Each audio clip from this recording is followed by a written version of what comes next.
Hello there, everybody. This is General Snivy, and welcome back to more of the Spyro 2 Ripto's Rage playthrough.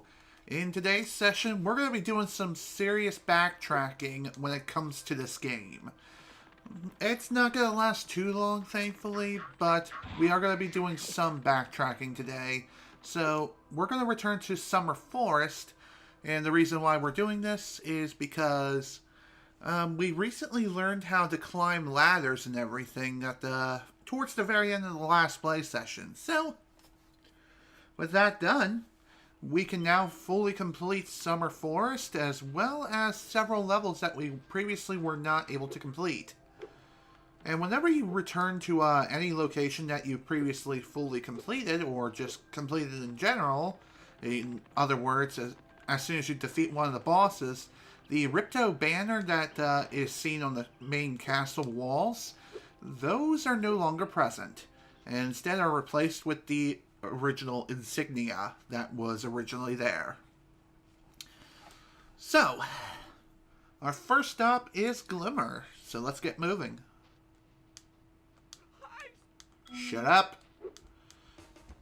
I appreciate the warm welcome and everything, but that's not why we're here. We got some work to do. We still have some gems to hunt down, and most of the gems I think can be gathered after we get this Super Glide power-up active. I'm kind of surprised that those guys don't attack us at all. I don't know why they don't.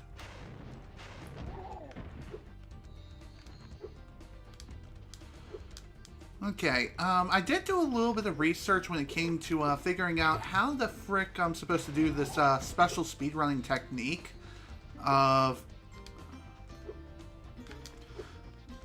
essentially doing a double jump.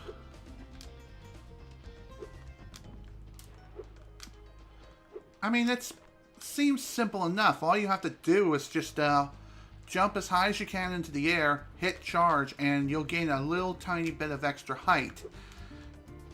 And with that in mind, we should be able to just jump up on this gem here. If I don't keep falling down.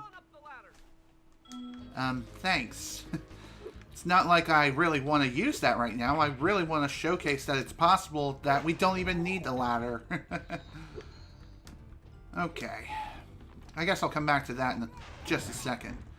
By the way, whenever you reach the end of the level again, if you speak to the inhabitants who is more or less guarding the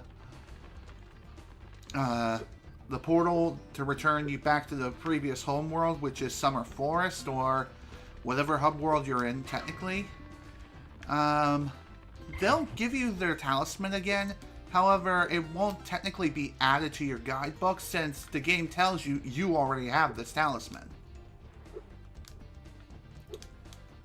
Okay. There's also a really cool trick that I never really got a chance to show off because, well, I never figured out how the hell it is I'm supposed to do this double jump technique until recently.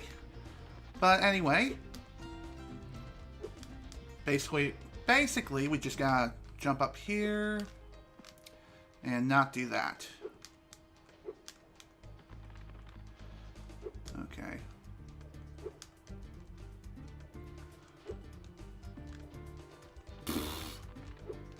Dang it. Alright. I'll go once more, and if I can't do it, then I just simply can't do it. And that's gonna be that. Again, I really don't know how to pull this technique off too well. Heck, I haven't really practiced it so much, like, at all. I haven't really practiced it at all in any way, shape, or form since learning about it, so... Besides, I'm not really speedrunning this game anyway, so what does it matter? You've got the Superfly power-up active. Now you can light the gem lamps in this cave. Great. Let's get moving. Right after we collect a couple of gems here. Okay, we're not quite done with gems for this level yet. However, we still have this task to complete, which should be simple enough. Just fly around the cave, light all the torch lamps, And again, the super glide power-up is only effective so long as you're in this cave. And there we go. That's done. Thanks for helping me light the lamp, Spyro. For a while, I was afraid we were going to have to cancel tonight's baseball game. Here, somebody mix this orb in with a baseball. I wonder how that would have turned out if it was actually used as a baseball. It probably would have been harder than a frickin' rock. Okay, let's start hunting down some gems now. Now that we can climb ladders and everything, we should be able to get the rest of the gems that we've missed previously.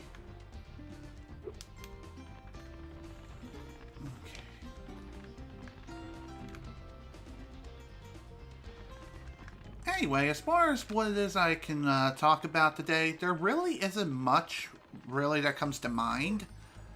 However, I did recently learn that a brand new trick was recently discovered. And that trick is something that will change BanjoKazooie speedrunning forever. And this new trick was discovered by Ninpalk, who is not exactly a speedrunner themselves, but they did find the trick. And the trick itself was performed by another person. Currently, he's the second place world record holder. Okay, that's not quite right. What I mean to say is, according to speedruns.com, he is currently in second place. As far as who that person is, he is known as Dixon Khan. I don't think I said that right, but regardless, he was the one who performed the trick. So, upon watching him do that and watching it many times over, I decided to just go ahead and start practicing the trick myself. So, I spent about an hour and a half working on the trick. And I think I might have figured out how it is I'm supposed to go about it. So, that's great. I think I finally gotten the trick nailed down. However, there are some complications when it comes to that trick. But what is this trick I'm talking about exactly? Well, let's just say this. It's a new way to skip furnace fun, and you don't have to deal with any grunty questions ever again. Shiny at the top of this wall. Maybe you could climb up and get it. Thank you, Alora. But anyway, as I was saying, since grunty questions are no longer a part of the equation in BanjoKazooie, there really is no need for the Furnace 1 calculator anymore. It's kind of hilarious, and it honestly is hilarious if you think about it. Just due to the fact that this recent discovery has basically shaken up BanjoKazooie speedrunning in the history of ever. It's as big of a discovery since Furnace Fun moveset. It's that frickin' big. But anywho, since learning of that trick, and I've been practicing that for quite a while, and I think I got it down, and I figured out how it's supposed to work, and how you're supposed to do it, and I think I nailed it down to a pretty consistent, I made it so you can nail it very consistently. So because of that little quirk there and that skip, BanjoKazooie speedrunning is definitely going to be a hell of a lot better, and also a lot faster too as a result. So, anywho, the trick was found on the Nintendo 64 version of the game, I'm assuming version 1.0. As far as whether or not the trick is possible on Xbox, I'm going to say yes, it is possible. I'm going to say it is possible. I haven't tried it on Xbox yet, but I've been practicing it on N64. And the reason why was because N64 was where it was discovered originally, And I definitely want to start practicing playing through that version, as the next time I'm speedrunning the game, I'm going to be switching to the N64 version. The reason why I'm doing that is due to the fact that that version is faster overall, and also another reason too is, whoops, come on the switch. Go.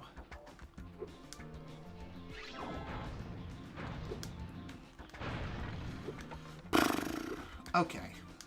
Another reason too is because version 1.0 on N64 has more tricks that you can pull off, i.e. termite skip. Really, that's the biggest factor. And another factor as well is being able to skip through text in the game, or most dialogue boxes in the game, just with a simple button combination.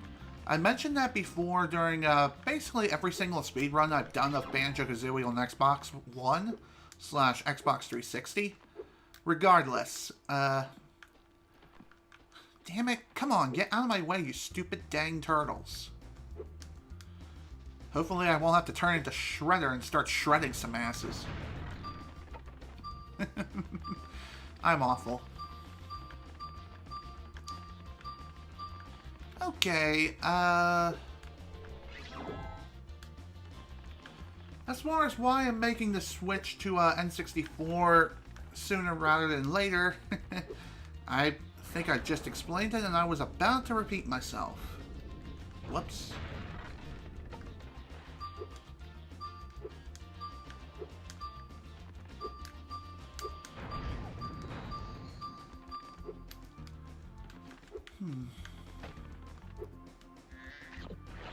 By the way, I did recently watch a speedrun of this game in particular not that long ago.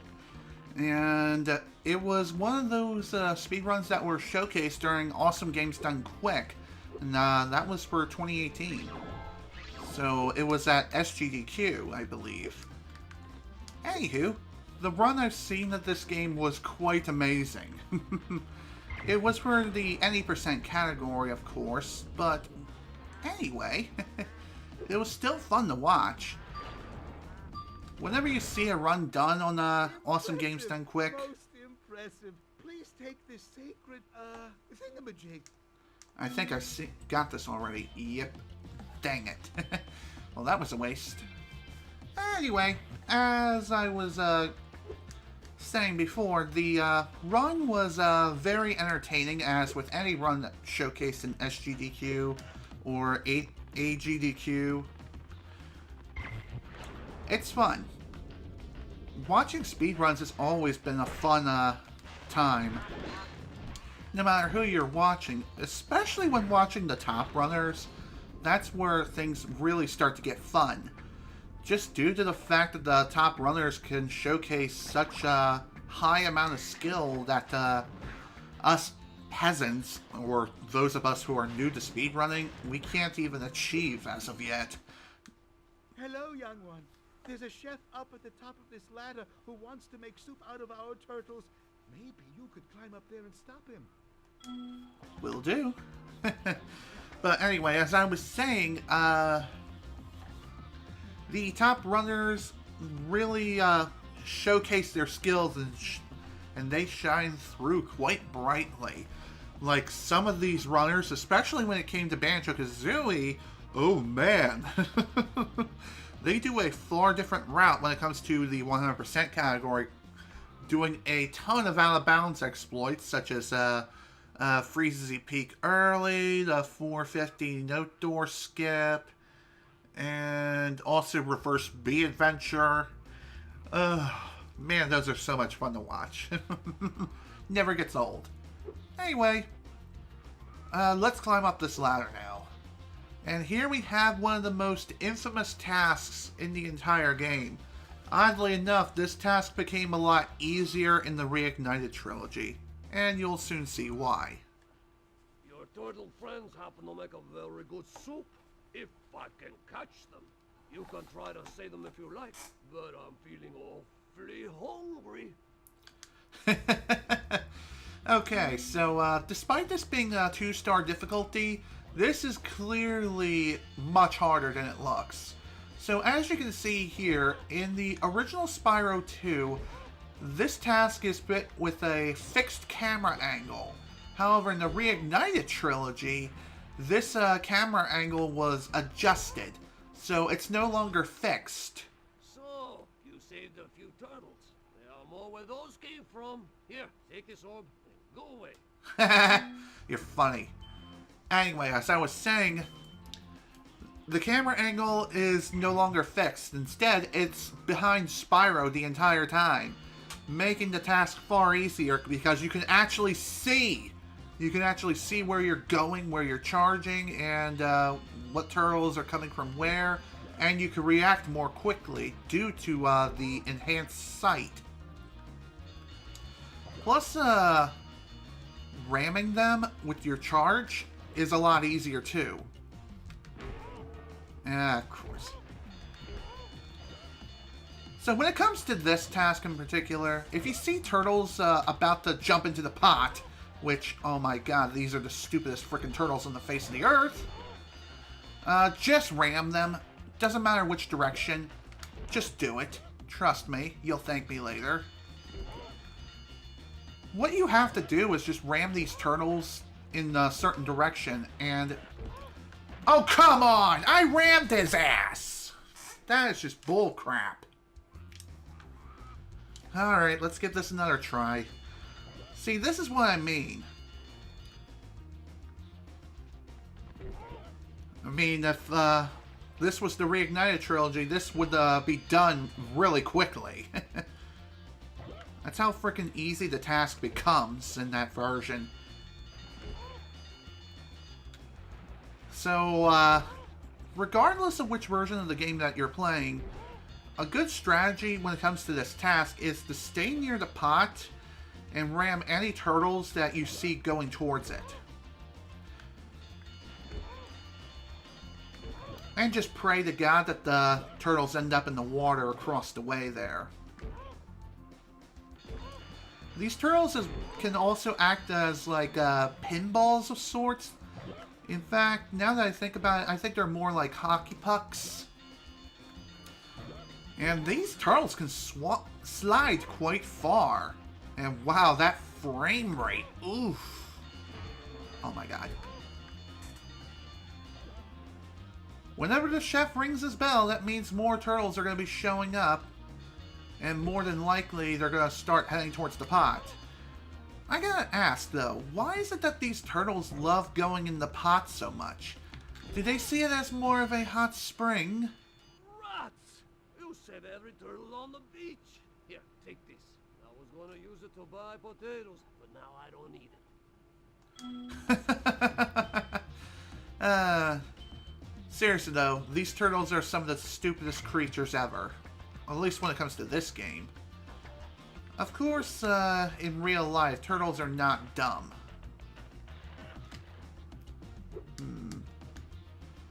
Appears there are gems in one room. Come on, move your ass. Funny enough, you can actually just barely make it inside of this room as the door shuts on you. However, timing that is... it's not easy, let me tell you. Oh. I think I may know where the gems are. Yep, there they are. There we go. Sunny Beach is done. Okay. So I think with that, Summer Forest is now finally 100% complete. All the gems have been collected, all the orbs have been collected in every world in this area. Let's check and make sure, and that is a yes. Alright, now that that's done, we can now return to Autumn Plains and actually start the world proper. Only took like 25 minutes. Technically speaking, I started at around the 5-minute mark, but regardless, it only took about 20 minutes. So, not very long. Not very long at all. Okay.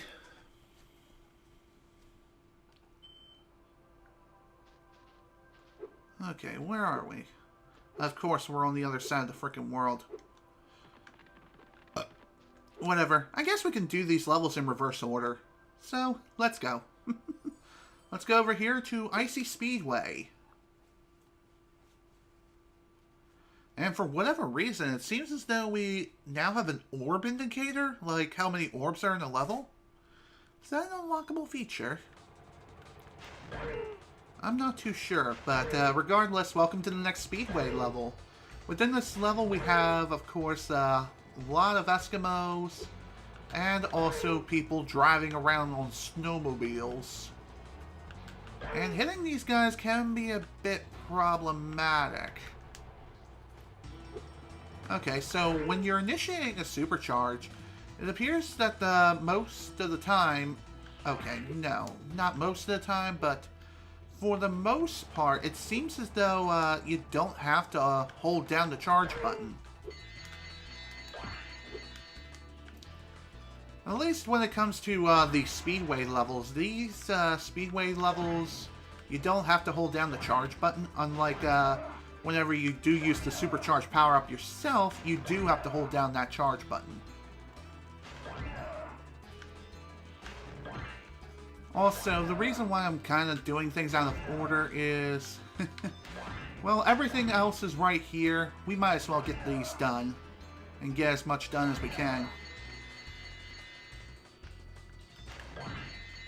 And you never know. We may end up getting some sort of record or something. We'll have to wait and see. There we are. And the rest of this should be done relatively quickly, despite me screwing up majorly earlier.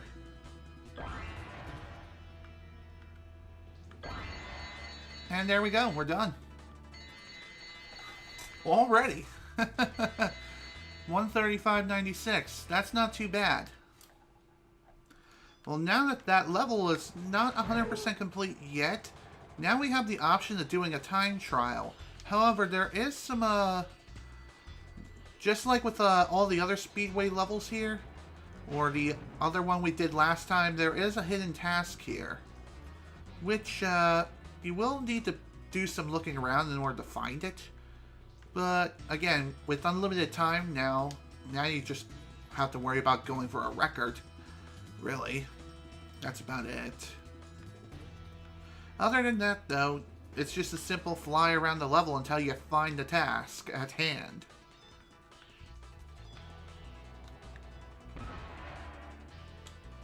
Let's see, nothing here.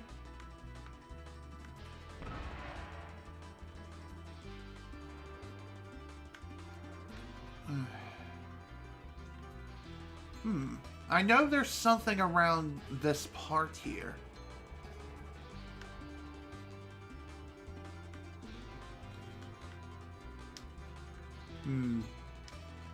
Of course, it's going to take a little bit of time to do some looking around in order to find that hidden task. And some of these tasks are hidden quite well. This appears to be one of them. No, this isn't it. God damn it. Is it not appearing because I started the time trial run? I have no idea. I mean, if you feel like that you're screwing up so badly that you just want to give up, you can just hit start and hit give up just like that, and then restart the course if you want. Another way you can do it too is just simply crashing into the water.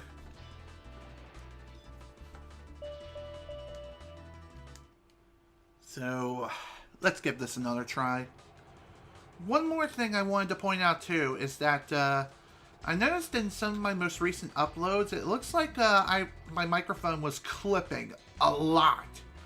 So, what I decided to do was try to lower the voice gain on my microphone itself. My Blue Yeti has the ability to adjust the mic gain, in other words, like how loud the bass volume is, just by turning the dial up or down. I previously had it set to like the halfway mark, and it was left that way for years. However, I decided to turn that all the way down and see if this will help. I haven't really listened back to the commentary as of yet, but we'll find out if my voice is still blowing out everyone's speakers, including my own. Okay, where the hell is this task?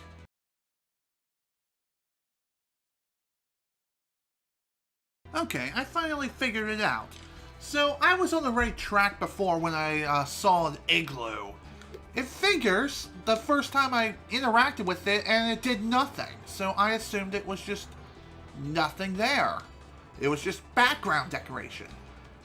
So what we need to do is supercharge into it. Figures. Good job, Spyro. Looks like you're ready for a more serious challenge. How about a little paragliding? You're not afraid of heights, are you? Hell no. Let's go. Great. I'll tow you behind my snowmobile and you maneuver through the rings. Don't miss any or we'll have to start over. Okay, that sounds like a fun idea. Oh, man! Okay, so, welcome to the Paraglide Challenge. Controls for this, you just have to focus on moving left and right. That's it. Hold left to move left, hold right to move right. Nothing really much here of major substance, other than the fact that you're moving incredibly fast. Hey, I heard you were good at this flying stuff. Oh well, wanna go for it again? Of course, shut up.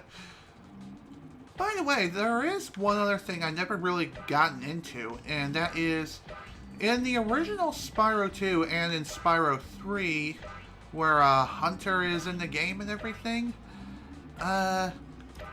comparing him to his Reignited Trilogy counterpart, the original version of Hunter is kind of shy and timid, and also kind of cocky and almost too much to his own good. In the Reignited Trilogy, he's more snarky, kind of like Sonic the Hedgehog kind of snarky.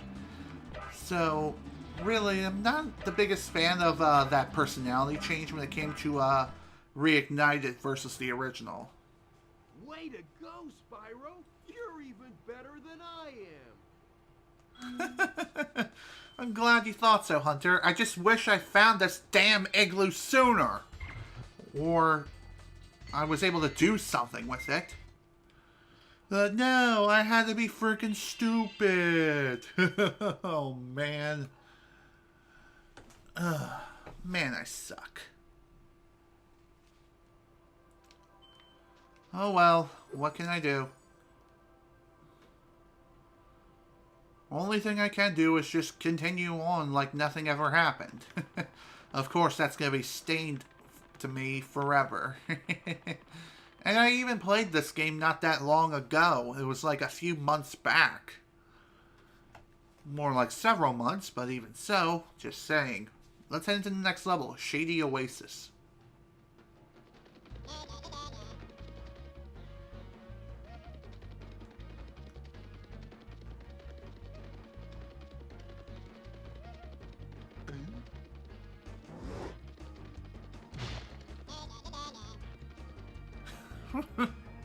Oh my. Thick boy. Spyro, it's a good thing you're here. I've been trying to get a berry out of this magic berry bush, but I'm just not strong enough. If you charge or flame the bush, one of those yummy berries should drop. Indeed. Here you go. That seems like a simple enough idea. Anyway, this is one of those levels, unfortunately, where we will have to come back through here later. Because there's one more ability that we'll be needing to pick up, and we won't be getting that until we reach the next homeworld. And technically the last one at that. Regardless, we'll just do as much as we can here, and unfortunately we'll have to come back here at a later point in time in order to finish things up. In fact, maybe it's a better idea for me to just charge through this as quickly as I possibly can, rather than try to take my time and collect all the unnecessary collectibles. Just grab the talisman and go, and just collect whatever it is on my way. Dang it, dude.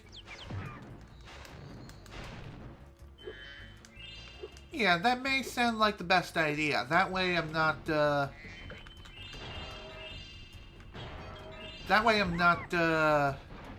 running around like a headless chicken so much. Oh, come on. I charged into your ass. Oh, crap. Well, thank God for the frickin' checkpoint.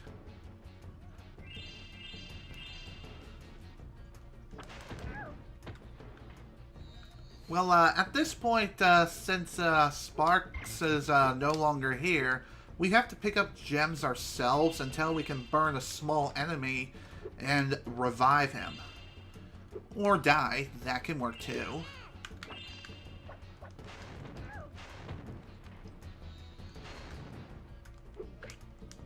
I seriously wonder, though, why is it that the berry bush works with the flames? Seriously, wouldn't that burn it? Like, set it ablaze, set it on fire, and just destroy the berries forever? I don't get it. Video game logic at its finest.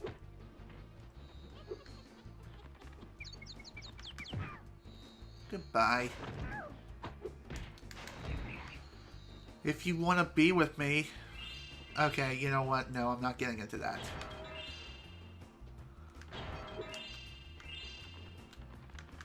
Hello there.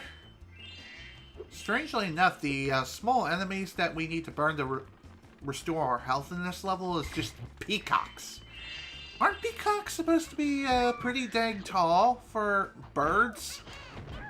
Not as tall as, say, like, I don't know, an ostrich. But still, aren't they pretty tall? Like, pretty big animals? I know that their rear feathers are supposed to signify their size and make them look even larger than they actually are.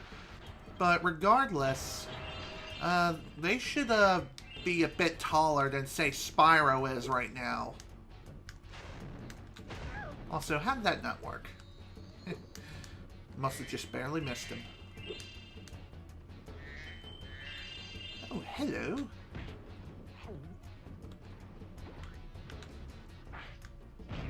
Goodbye.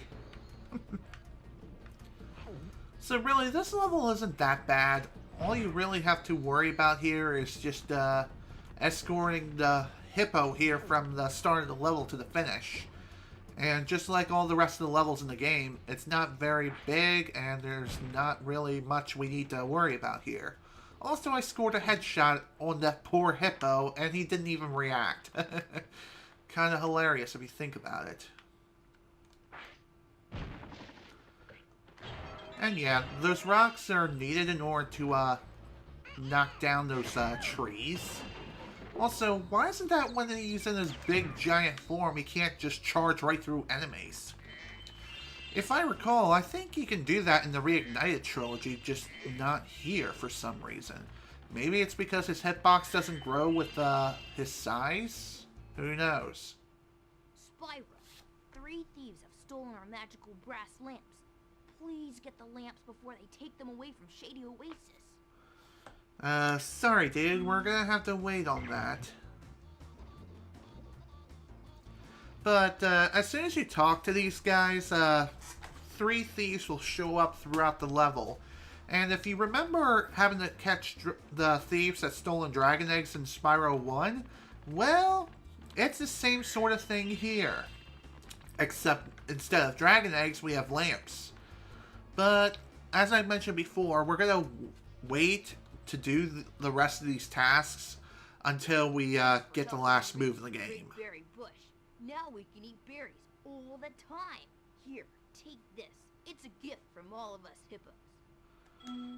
Thanks, dude. Although it seems to me that we really didn't get much of anywhere. And really, the tree that he's talking about is right here. It's not even that much of a much bigger than all the rest of the trees that we've seen up to this point. Weird.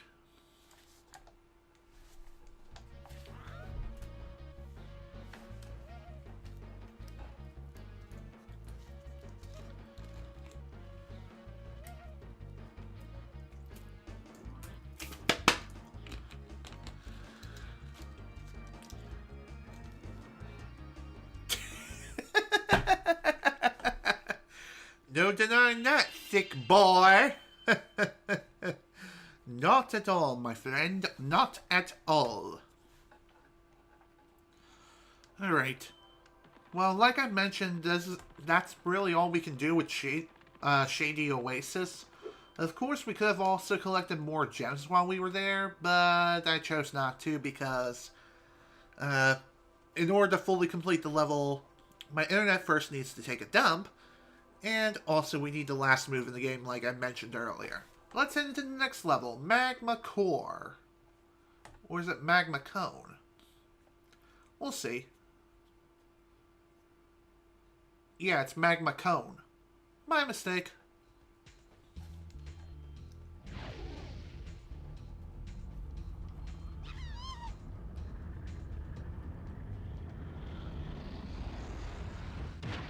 Oh dear. Well, he's dead. And he doesn't even give a shit that his friend is dead. These guys are freaking statistic. Or I don't even know what to describe them as. I don't even know how to say the word. Hello, Spyro. I suppose you're here for the party. I'm afraid it's been cancelled because the stupid Earthshaper set off the volcano. Really? I don't even know what the hell it is that you're talking about, and why am I talking in this weird accent that sounds like freaking Apu from The Simpsons? And I'm supposed to try to speak Scottish. I did not mean to tackle him there. Damn it. Oh, come on. Seriously? It seems like to me that the charge, no matter which version of the game that you're playing... Oh, come on. That is complete bullcrap. Whether you're playing the original or the Reignited trilogy, the charge is kind of busted. Sometimes controlling it can be a bit of a pain in the ass. But even more so in Reignited, simply due to the large amount of motion blur, and also the controls are a bit messed up in that version too. Just saying, but again, at least they patched in a way that you can reduce the motion blur. And that was just recently. Not sure why it wasn't in the game to begin with, but it's Activision we're talking about here. They don't care about the state of a game. They'll release a Fallout 76 if it means beating Battlefield or GTA or whatever Rockstar's cooking that year, if at all. Seriously, they're just that greedy. And seriously, no one wants a Fallout 76. Like, the game is so broken and unplayable, they can't even give the game away for free. Because no one wants to play it. If anyone thinks that Sonic Boom Rise of Lyric is the worst video game ever made, or hell, even Sonic 06, show them Fallout 76 and they'll change their minds immediately. It's like that meme, Change My Mind. Seriously, just show any Sonic fan that picture saying that Fallout 76 is the most broken game on the face of the earth, change my mind, and they'll all unanimously agree like it's the second coming of Jesus Christ. Just saying.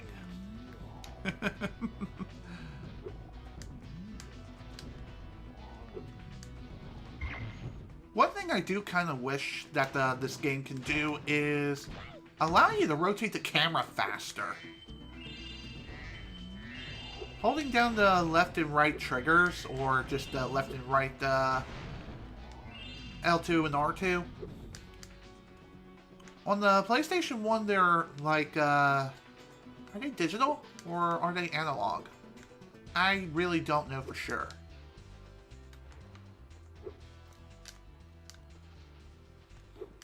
Okay, I guess I'll have to approach that from elsewhere. Oh, bullshit! Why is it that I can't hit these guys without them hitting me first? Is it because I'm not charging at them fast enough? Or is there something else I'm completely missing? Regardless, it's complete bonkers. And also bullcrap.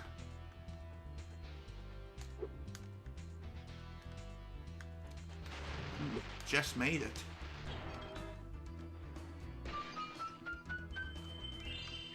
That's a lot of gems. Damn it! Of course that would happen.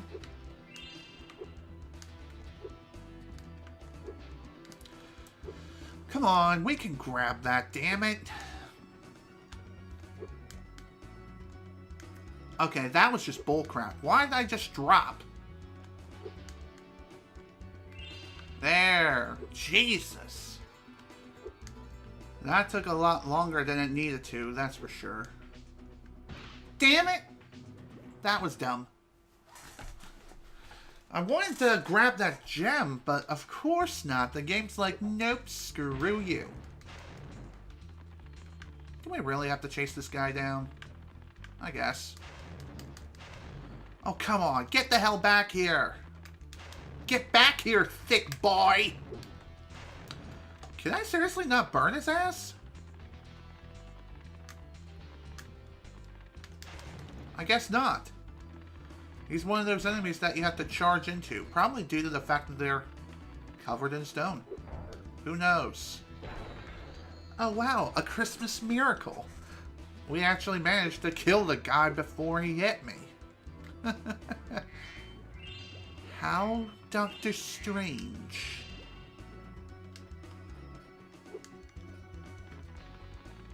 Okay. Seriously though, why can't I just charge at the walls and cling on like frickin' Spider-Man? God only knows. Probably because he's charging so damn fast.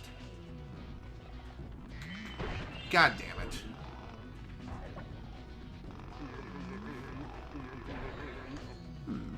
I also find it kind of cool how these guys kill the big golem-like enemies in a lot of creative ways, such as using the jackhammer or just dropping a boulder on them and hitting them with a wrecking ball while Miley Cyrus's wrecking ball song plays. Oh damn it. Come on, why is it I couldn't climb the damn ladder?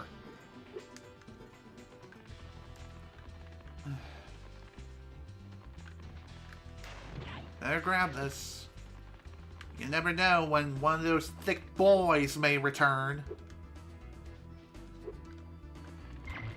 Now that I think about it, I don't think we're going to be encountering any more of them for the rest of the level. We'll see, though. We'll see for sure. Okay, let's give this another shot.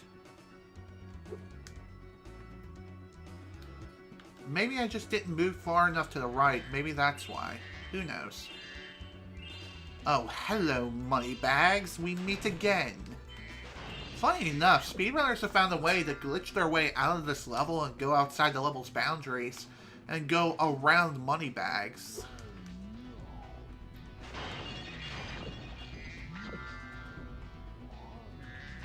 Wow, 3 more extra lives. That is sweet. Well, if it isn't my best customer, the elevator in the next room can take you to the volcano. You can have unlimited use of the elevator for a one-time fee of only a few gems. Uh-huh. Well, a few gems is, exactly what it is. 200. So, honestly, that's not a bad deal. It's a pleasure doing business with you. Simply step on the elevator, and it will take you to the bottom. When you want to come back up, just step on it again. That seems like simple enough. That seems simple enough. That's what I was trying to get at. Not sure where I was going with that sentence before, but regardless. There we go.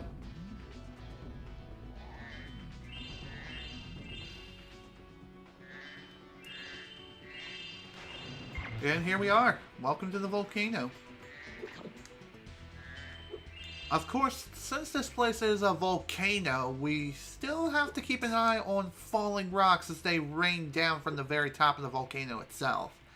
As we can start making our ascent up said volcano, Oddly enough, there's ladders placed throughout the volcano. Also, that was complete bullshit. Why did I fall?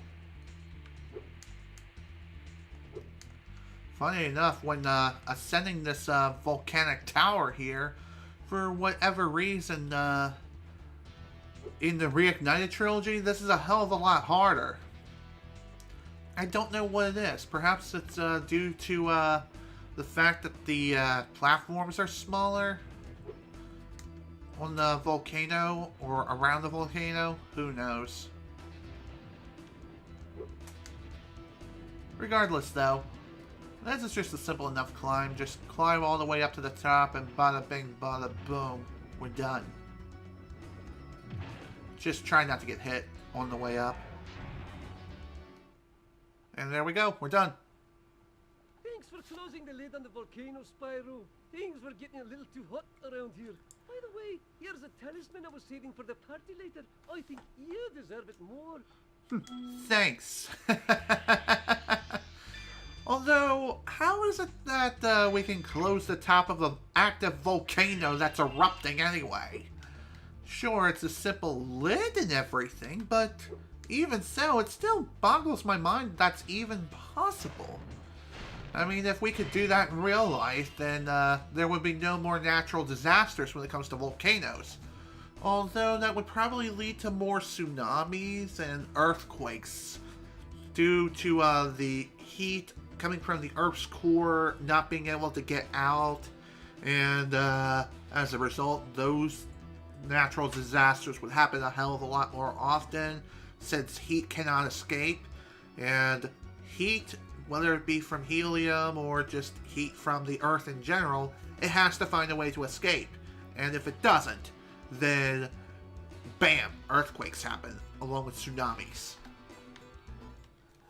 Hey, Spyro, you're just in time for the party. Well, you would be if those nasty lava monsters hadn't stolen our hats. It just won't be the same without party hats. Really? 'Cause I've seen plenty of parties without party hats, and they were perfectly fine. I'm not much of a party person myself, because, well, being autistic and all, I just don't feel comfortable around parties. I mean, if it's a small party with, like, a couple of friends and maybe a couple of family members who I know and love very much. Are you serious right now? I clearly burned his ass. Okay.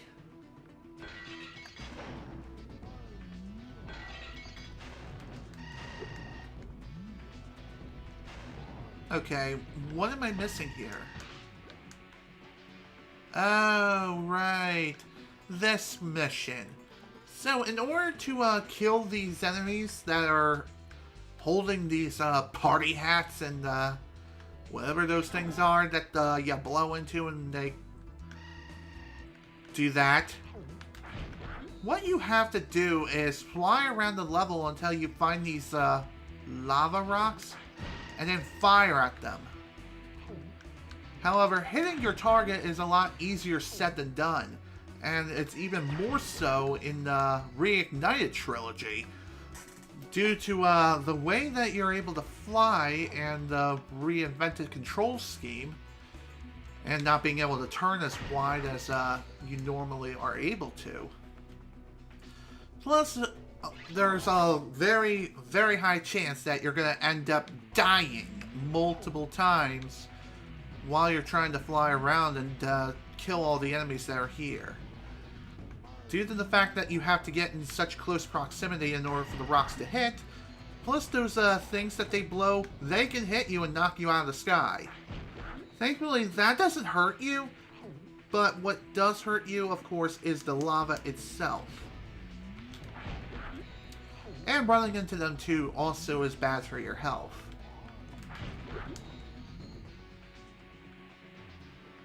Oh my god, really? I knew it! I knew he was gonna kill my ass! I frickin' knew it!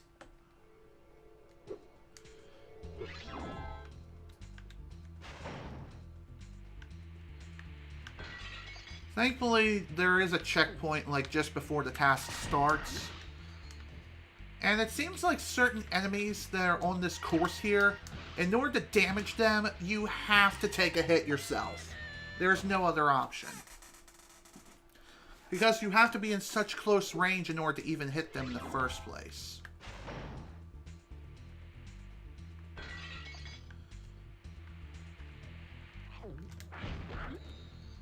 Okay. I guess another thing that's worth noting too is that while you're doing this, if you're planning on breaking the pots that are holding gems, be sure to grab them before you end up dying for reasons.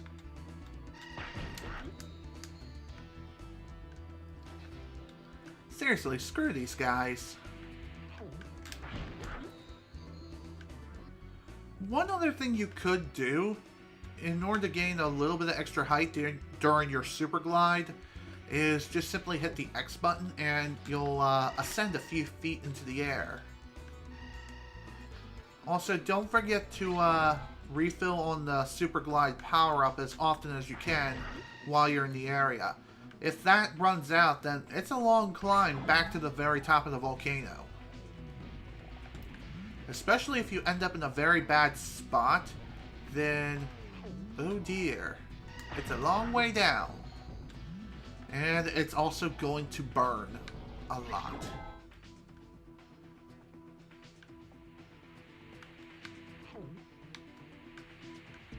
Alright, let's deal with this. One very useful tactic that you could employ in the Reignited trilogy is you could do a U-turn. And if you manage to pull that off, you can go back the way you came pretty dang easily. Okay.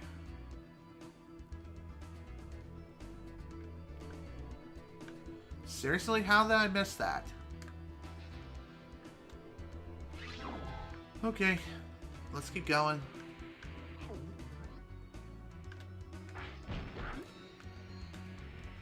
Alright, 3 left. The last couple of enemies here shouldn't be too hard to take down. If I don't end up getting shot down first.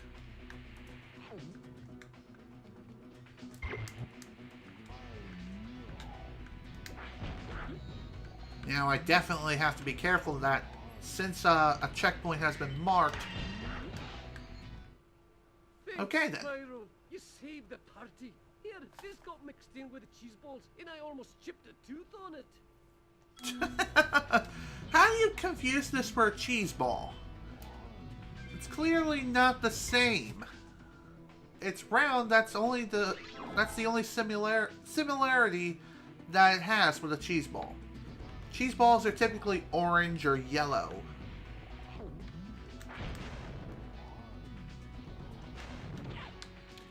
By the way, you can only use the Super Glide power-up while you're flying around this area on the volcano. You can't use this anywhere else in the level. If you try to, then the Super Glide power-up will run out straight away. Plus, there appears to be some... Dang it. What am I trying to say? I don't even remember now. Man.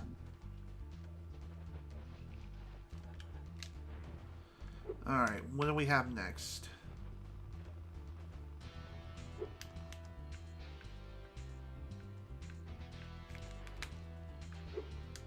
Oh, hello. Nice little secret here.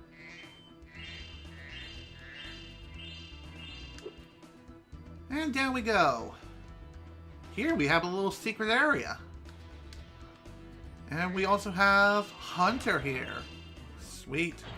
I wonder what we'll be playing this time. Hey, Spyro, check out this cool cave I found. Let's play a little game. Every so often, a piece of this crystal popcorn pops out of the ground. The first one to grab 10 of them wins. Sounds good. Let's play.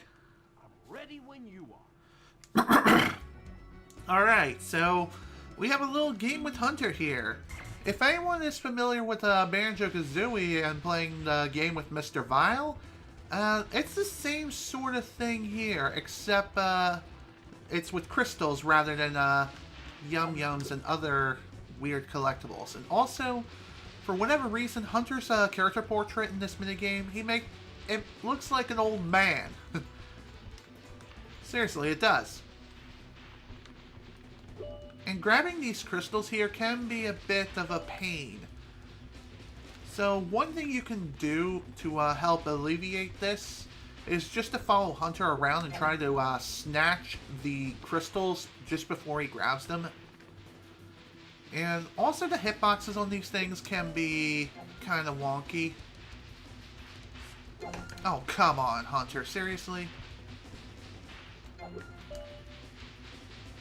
Crap, he's gonna win.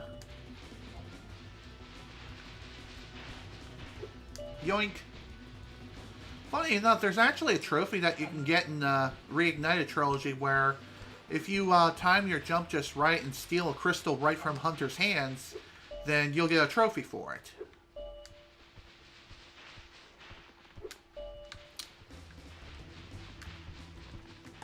Man, this is gonna be close.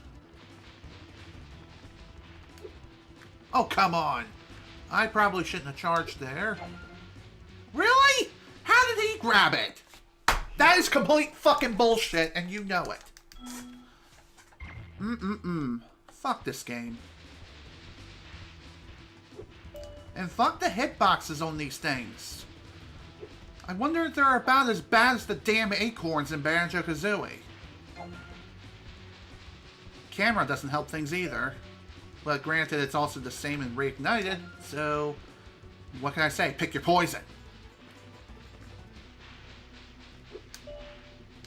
One way to tell of where the crystals are going to be coming from is... Okay, what? How did I miss that?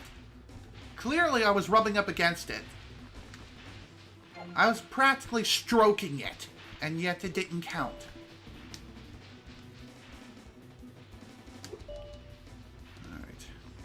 Anyway, back to what I was saying. What you can do to predict where the crystals are going to be spawning is look at the steam across the ground. I did not mean to glide there. As I was saying, watch the steam, and as soon as the crystal pops out, jump and grab it if you can. Of course, like I mentioned, that's easier said than done. Okay, you win. Here's an orb. Alright. Thank you very much. And I believe Hunter has one more game up his sleeve, too. I'll give you another orb if you can beat me again. Let's play to 15 this time. What do you say? Sounds fun. Let's go. I'm ready when you are. Although it kind of boggles my mind. Why is it that Hunter is holding orbs hostage and... Okay, that was bullcrap. I so had that. And that. Ugh, screw this damn game, I swear. Okay, maybe charging is bad here. But yeah, this is the harder version of the crystal minigame. Hunter moves a lot faster, he's a lot more aggressive, and the spawn logic of the crystals also seem to spawn right near him all the time. So following him is basically a must if you want to win. Of course. All because I lost sight of him due to the camera being so damn slow to rotate.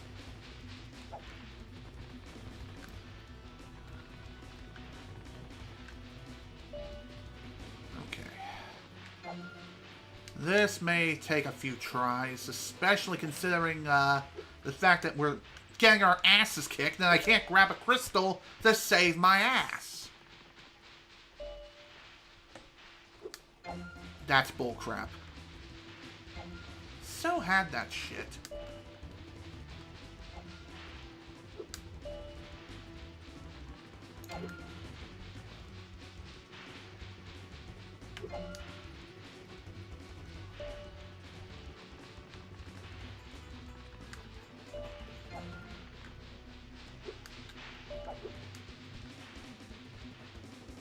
Damn it.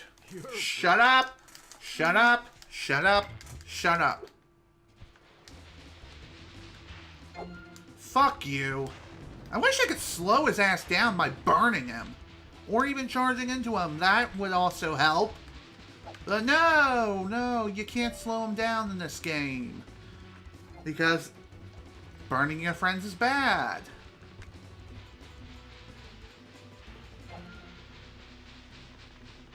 I swear to God, this is easier in Reignited versus here. Probably due to the fact that Hunter isn't nearly as fast, and you also have a bigger opportunity, or better opportunity, to grab these damn crystals. And their hitboxes are way better. Oh my God, the camera's stuck on Hunter. Of course it was.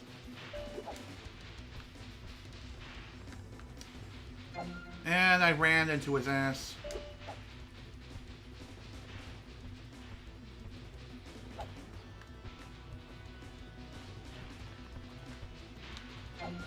Okay, what? That clearly... He did not catch that. That's bullshit. My God, man. This game... How? How did he catch that?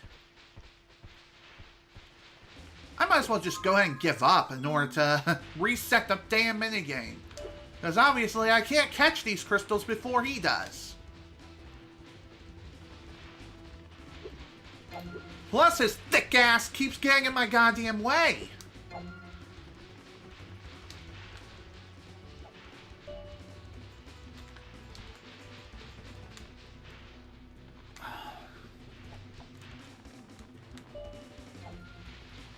Yeah, he pretty much won this by a frickin' country mile.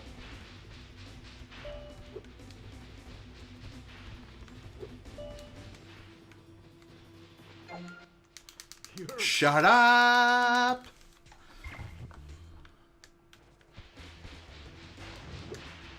And he won already. God damn it. Because every crystal's spawning right in front of him. See what I mean?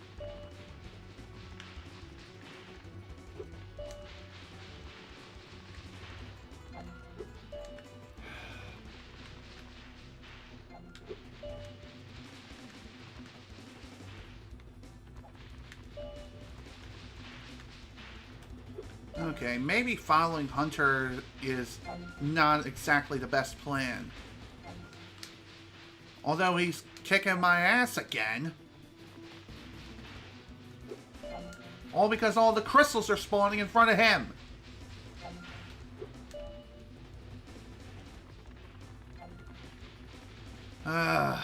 Okay, I'm just gonna have to turn off voice acting. Just until I know I can win this. And so we can get through this much faster.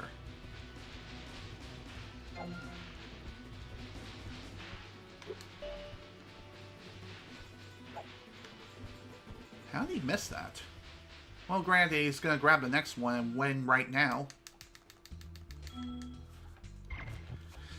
And yeah, like I mentioned in the last session, turning off voice acting just makes things go by so much faster. Especially when you're stuck on something as repetitive as this. That was fucking bullshit. I swear to God, if he ended up catching that, I was gonna flip some shit.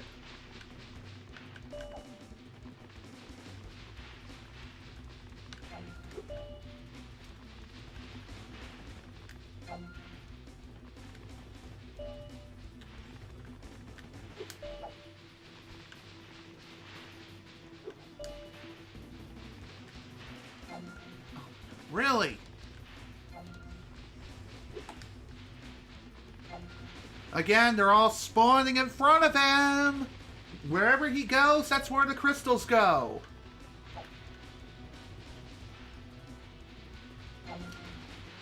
And I can't really rotate the camera fast enough in order to keep up with this frickin' ass.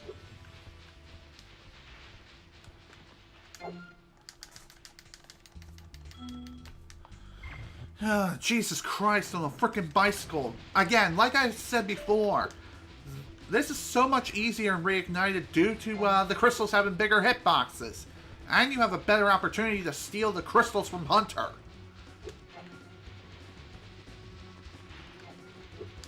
Here, you can't do that. No, you just can't.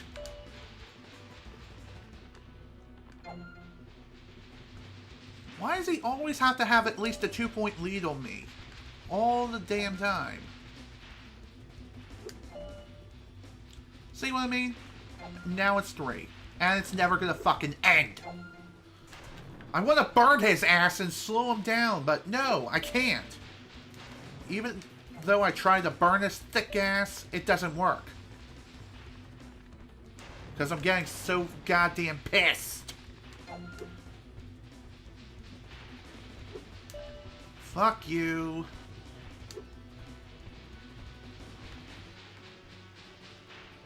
Oh my god. Again with the shit camera. Yeah, it seems like whenever Hunter reaches 10 points, you might as well just go ahead and give up. There's no way you can catch up and win.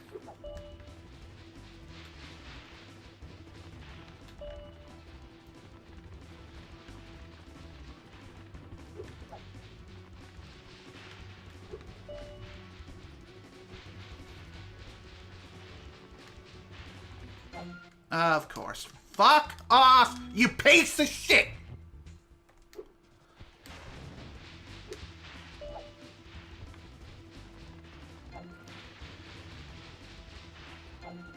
Is it me, or do you charge faster in Reignited versus here?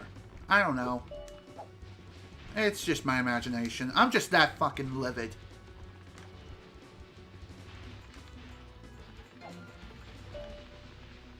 You would think that the turtle soup minigame would be more annoying than this, but no. This takes the cake as one of the most annoying frickin' tasks in the entire goddamn game.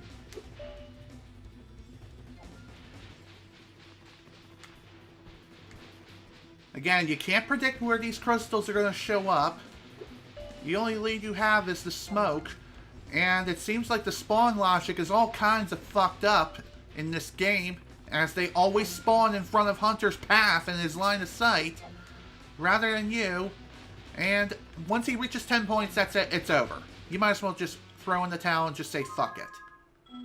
I wish there was a give up option here, so that way we can just start the fuck over immediately. I think the only way I can do that is just to climb out and just leave. But I'm not doing that. Guess I'm just gonna have to keep going over and over.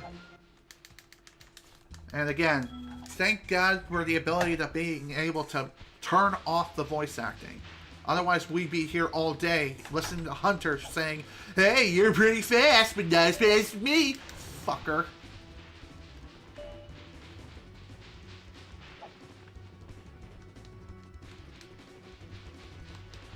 The fuck is he? Move your thick ass.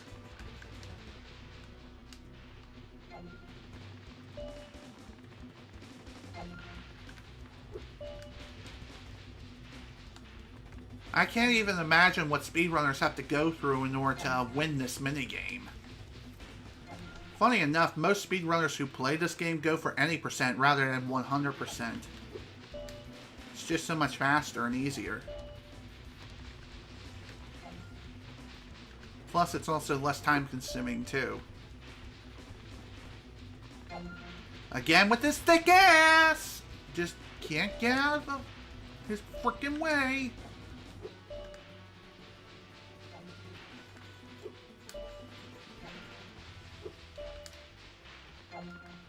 I knew it.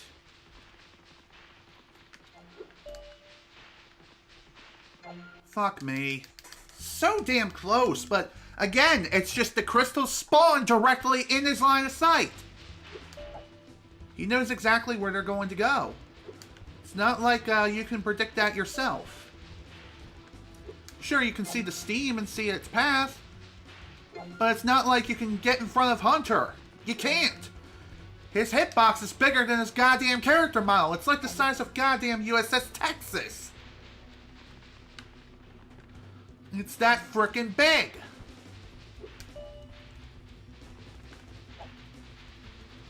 Come on, let's... This is never going to end. Just keep getting fucking destroyed by his fast ass. Fast, thick ass.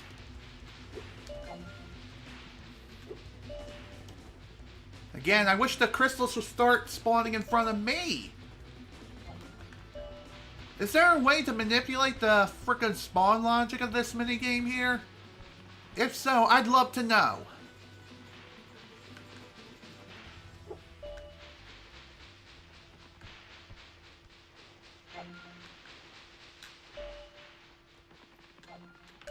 Of course, he always has at least a 1 to 2 point lead every goddamn time. And it's over. Already. I can't find any more goddamn crystals, and he's got the last one now. What did I fucking tell you? Because I can't get around this thick ass! God, this is like Beaver Bother from fucking Donkey Kong 64! Almost that freaking broken! Fuck it! I'm out. Can I please just leave and give up? That's one way of being able to restart the damn minigame. I wonder if I have to redo the first round now.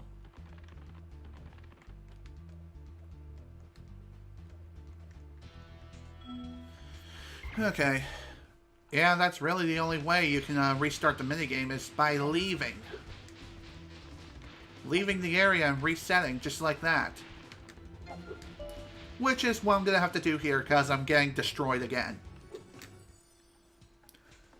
Again, what the fuck? How is it that Hunter knows exactly where these fucking crystals spawn?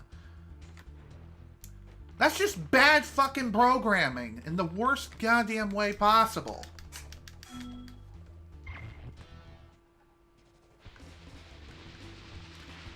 Again, following his ass is out of the question because of his thick-ass fucking hitbox that's the size of fucking USS Texas.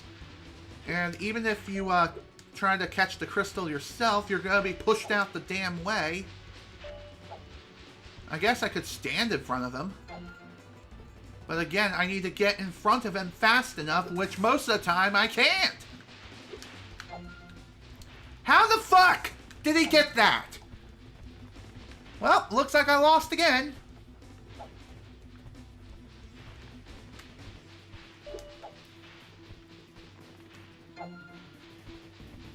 Yeah, I lost.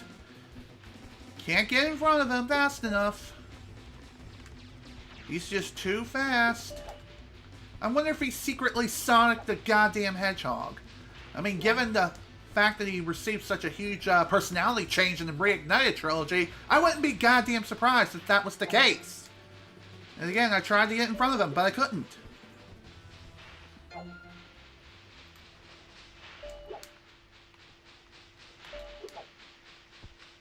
Come on, just stay in one spot, you bastard. Why does Spyro have this large-ass turning circle? Like, I can't stay still. And I can't come to a dead stop, even though I'm trying my damnedest to do so.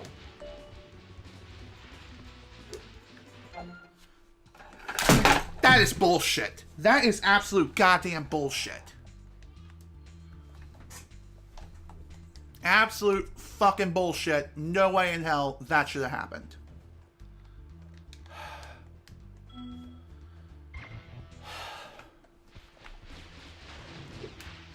I'll happily take an upcoming task a million times over this. And you know which one I'm talking about. It's the Alchemist Escort mission. I'll happily take that one over this. Any day of the damn week.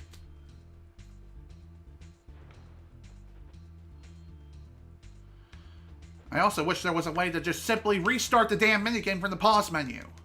But no, there isn't. This is never going to end. Might as well go ahead and give up now.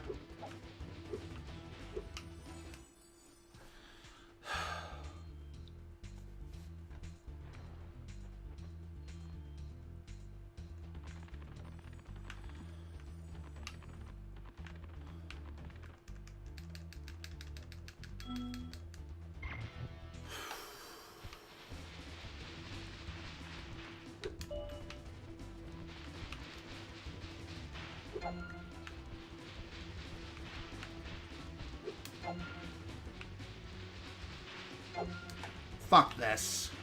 I have to restart. Lost too much time. He gained too much of a lead. So I might as well just give up and try again.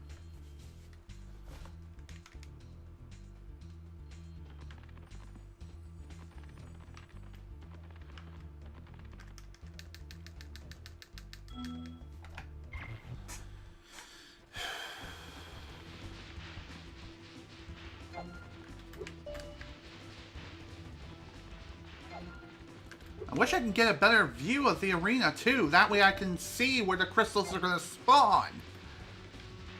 But no, no. I gotta have Thick Boy here ruin my goddamn life.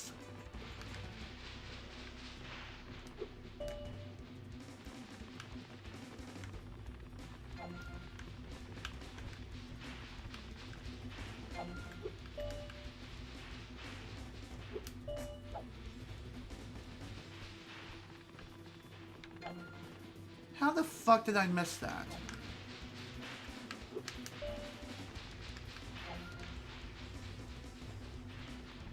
my god!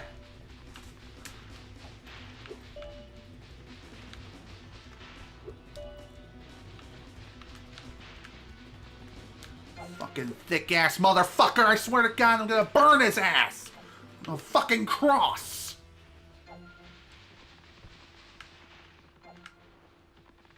If anyone can make any fan art of putting Hunter on a cross with Spyro happily smiling with an evil, shit-eating grin, that would be fantastic. Because that's where I want to put Hunter right now.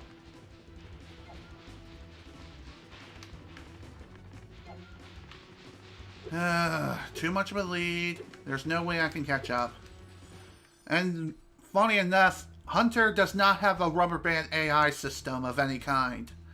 So, once he gets too far ahead, it's over. It's just like Mario Kart 64, where a certain character, once they get in the lead, they will have like an infinite Starman and just race all around doing like 50 laps while you're still stuck on lap 1.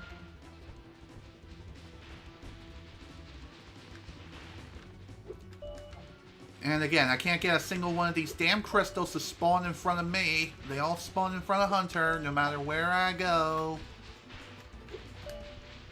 Plus the hit detection on these fucking things is inconsistent as crap. No matter what I do, I just can't goddamn win. And I always seem to be moving too fast or I'm too slow. There is no in between with this fucker.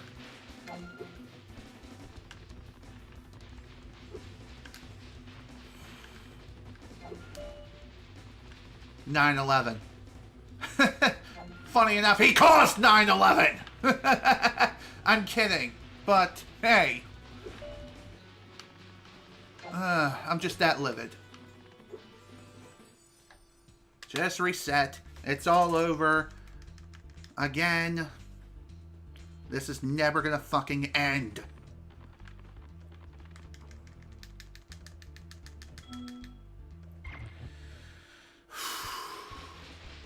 Well, good news is this will make a fun compilation of all the fails I've had throughout this whole damn minigame.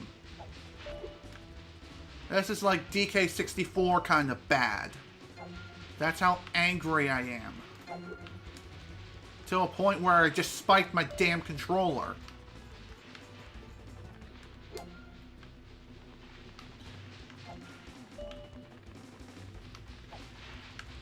It seems like to me that when Hunter gets out of sight, he starts grabbing crystals like they're frickin' candy.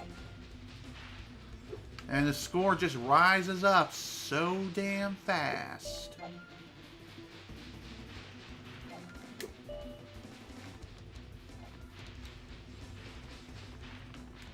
See what I mean? He's already caught up and he's going to overtake me right now. What did I fucking tell you?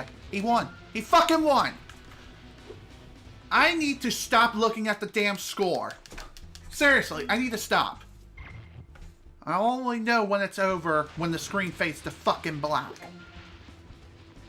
Or when Hunter gets like the first point. You might as well just give up right then and there. There's no catching up.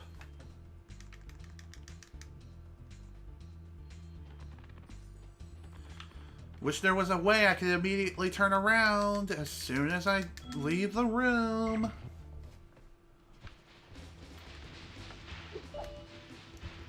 Fuck you. Fuck you, game. How? Fuck you, game. I had that shit. You fucking know it. Shut the fuck up.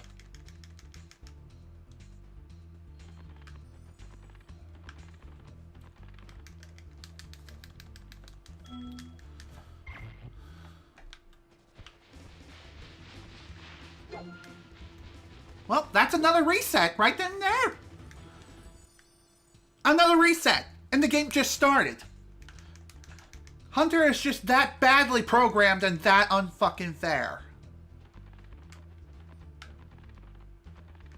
Like, as soon as he gets the first point, he gets, like, the additional 14 in, like, 10 seconds. If that.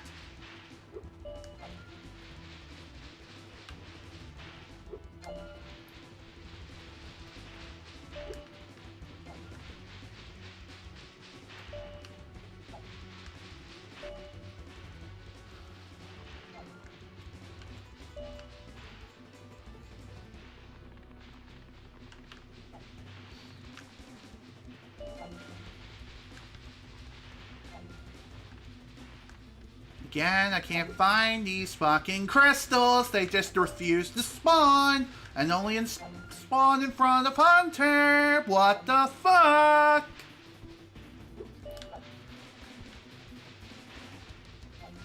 It always goes in Hunter's favor, no matter how hard I fucking try. Again, they always spawn in front of him. And only in front of him.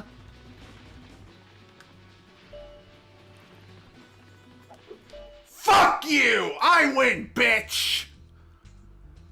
Whew. Oh my god, that took way too goddamn long. Ugh.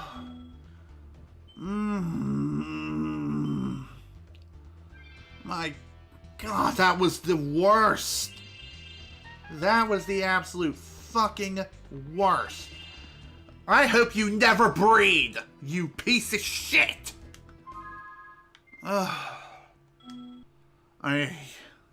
Man. Sorry for so much goddamn salt, but can you blame me? That took way too goddamn long. I kinda wish I could do that to Hunter right now. That's how fucking pissed I am.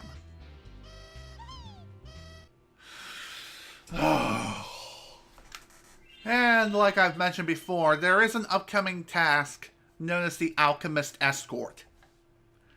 And it's in this world, too. Funny enough, we don't even have to do that right now, and it's highly recommended that you don't do that, because within that world, you actually need the last move in the game in order to even fully complete the task. And if you try to do it once, you'll realize that very quickly after the first escort mission's complete, and then you have to do it all again in order to access the second part of the mission. That's how much of a kick to the frickin' teeth it is. Speaking of the devil, and he shall appear. Welcome to Fractured Hills. Let me tell you something right now, this level sucks. In both the original as well as Reignited.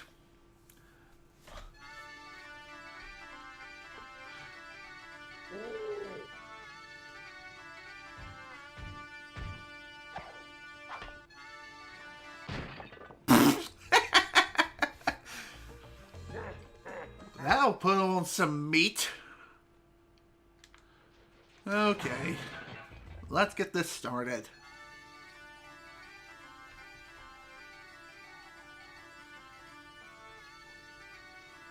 Oh, that's slow down, though.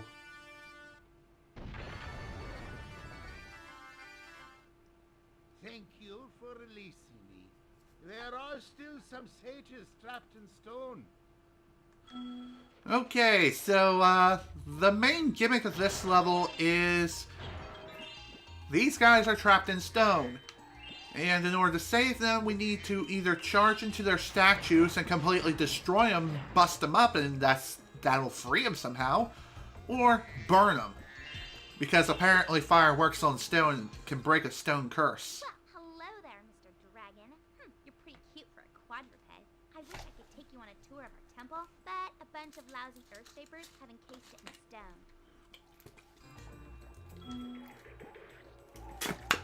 stone. Okay. Oh, damn it.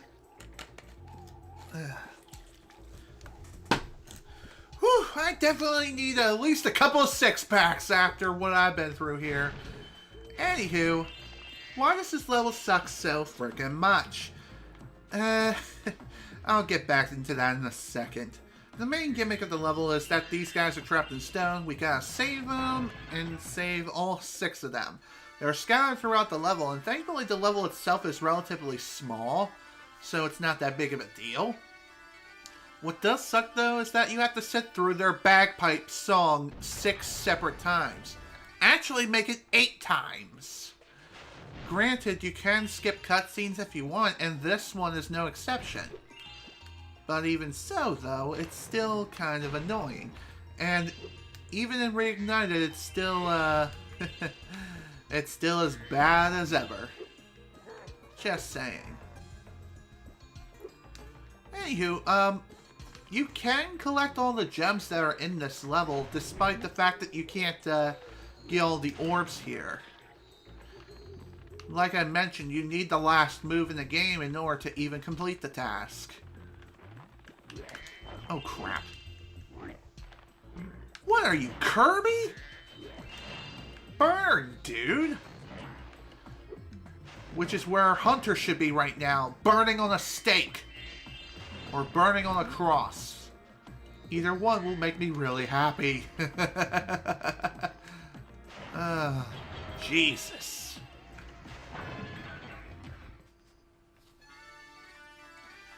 Okay. Again, the salt was definitely real in that game. And it's probably going to make the damn best rage montage ever. And we haven't even gotten to the escort mission yet. And we're not going to anytime soon. Also, that was complete utter bullshit. As was that. God damn it.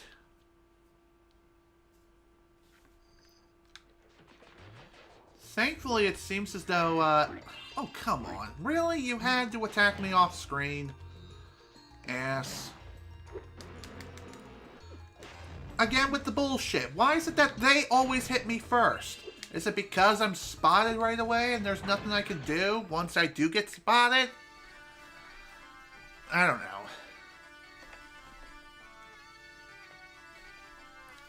Your guess is as good as mine.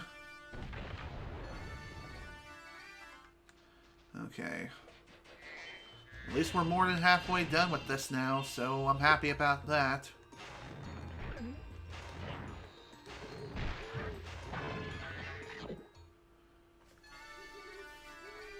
Funny enough, I think there is a way to skip one of the cutscenes, and that involves charging or breaking one of the statues in a certain spot. However, you can get killed in cutscene land if you're not careful. There is only one satyr left to rescue. And also, oddly enough, when you free 5 out of the 6 of those guys, the game feels the need to throw you another cutscene just because, lol, cutscenes are cool. No. I'm not too sure why that they throw that at you. There's clearly an indicator saying, hey, there's one more left. And yet, they feel the need to explain that to you. I don't get it. Oh, a dragon. Perhaps you can help. My friend is locked in this room and lost the key. And you know how hard it is to find a locksmith at this time of night. True that. Anywho, this is a task that we can complete technically. However, we do need to kill a few more enemies before we can even attempt that. And most of the enemies that are throughout the level here, they cannot be killed in any way. They're very big, and you can't burn them either due to the fact that they're made of stone. Excuse me. Alright, this should take care of things here.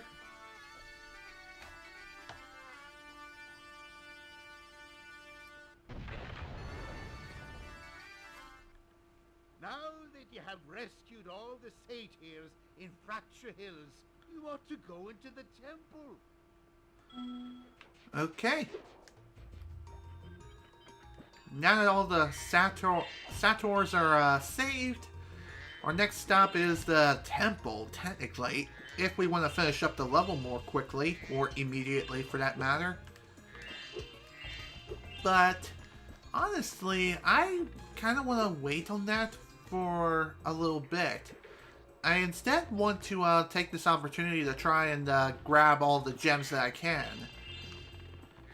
Just due to the fact that this level is not very big, and at least the next time we come here, we won't have to worry about very much here at all.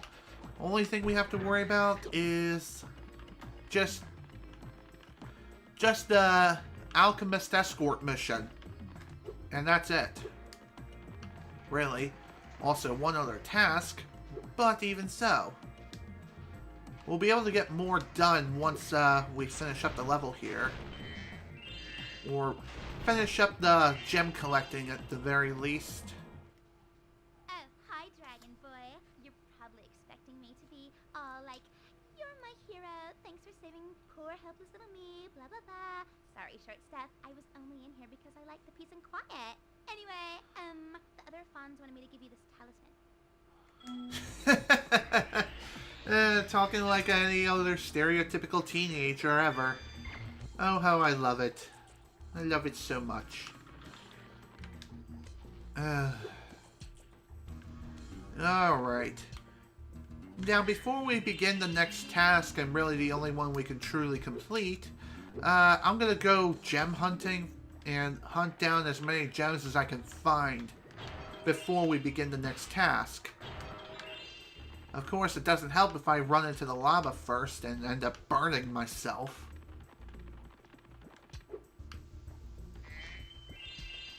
Okay.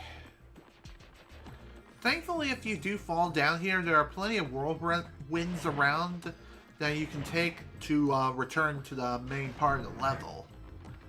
So it's not the end of the world if you fall. It's just a small inconvenience. That's really about it.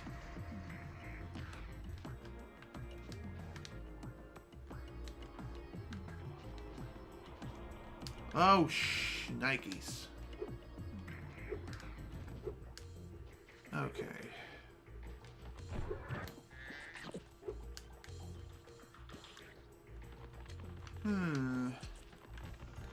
I guess that's all the gems I can get for now. So let's start up the next task. Which, in order to do this, we needed to defeat 14 enemies. There's 2 I have left to kill. Crap. I think they're down here somewhere. I hope. I really hope. I could have sworn that there are some enemies that I can still kill and activate the supercharge. But it appears that's not the case. Oh, hello. Just stand still, he says. I'll turn your boots to gold, he says.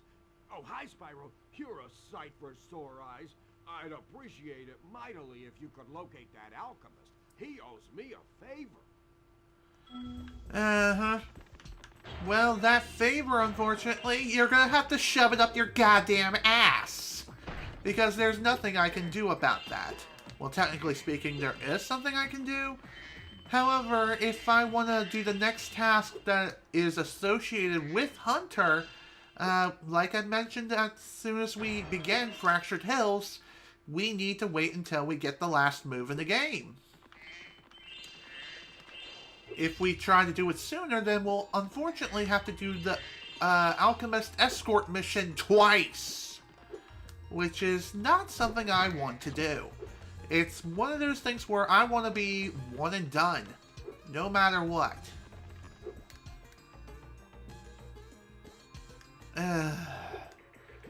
Well then, I guess I have no choice. I have to wait before I can do anything else.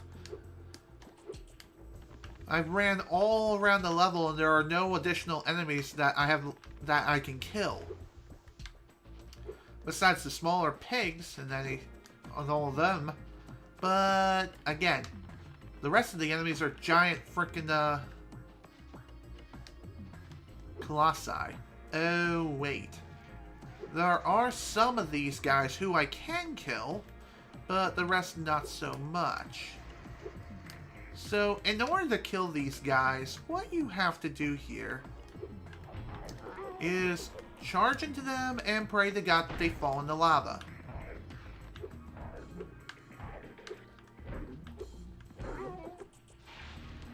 And there they go. They did.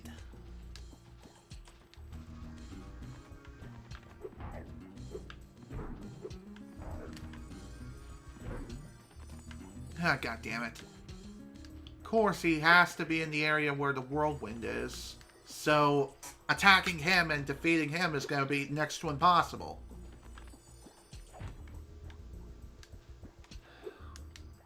Shouldn't have moved him away from that lava pit. There we go.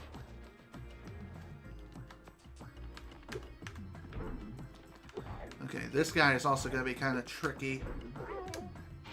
There he goes. Whew. Okay. Well, that was a bit extreme. Funny enough, I think there's actually a skill point involved where you have to kill all the stone monsters. Then again, maybe that's a trophy in the Reignited trilogy. I'm not 100% sure. But I'm pretty sure there is a reward that you can get for killing all those stone monsters.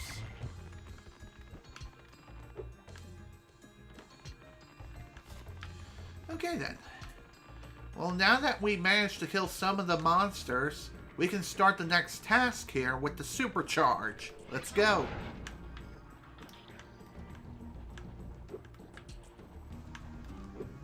And of course, using the supercharge is a lot easier said than done. Basically, what you have to do with it is you need to follow a preset path in order to reach that door there that's currently locked up.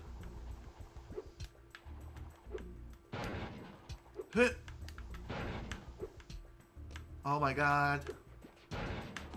Funny enough, this is actually harder in the Reignited trilogy. Damn it. God damn it. Figures I would end up losing the supercharge at the very end.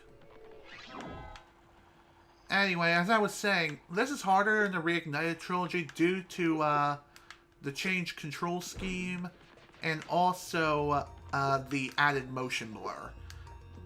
The motion blur is just so damn extreme in Reignited that it's very difficult to see anything around you other than what's in front of you.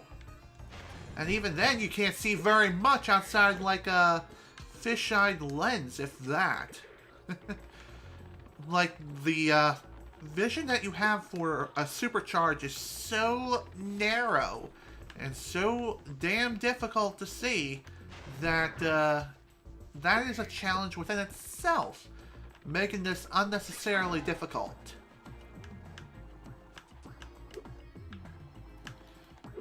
God damn it. And of course, even here you can't see very well either during a supercharge, and that definitely doesn't help things along at all.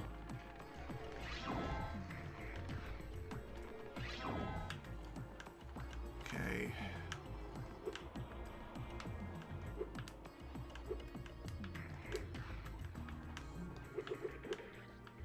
Oh my god. Again, that last turn. Okay, that works. Phew. Oh, thank goodness you broke that door down for me. I thought I'd be stuck in here forever. I found this fancy orb in here. Please take it. Sure thing. I'll happily take this and maybe shove it down Hunter's throat. He just loves to hold orbs and hold them hostage and force me to do some stupid arbitrary task in order to get it from him. Okay. Well, despite what we've done up to this point, we're not quite done with the supercharge yet.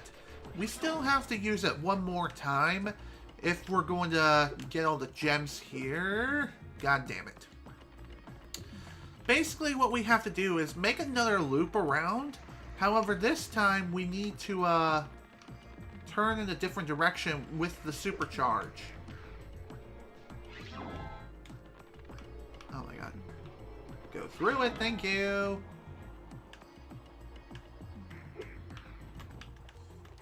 God damn it. Just couldn't see.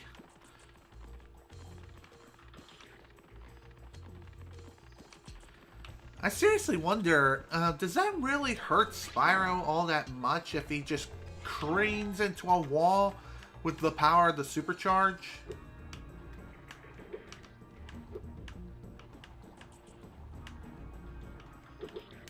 I imagine that it has to hurt. Damn it.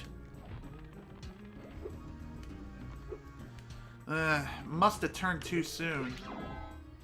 Whoa, okay. That was weird. Got a second jump out of that.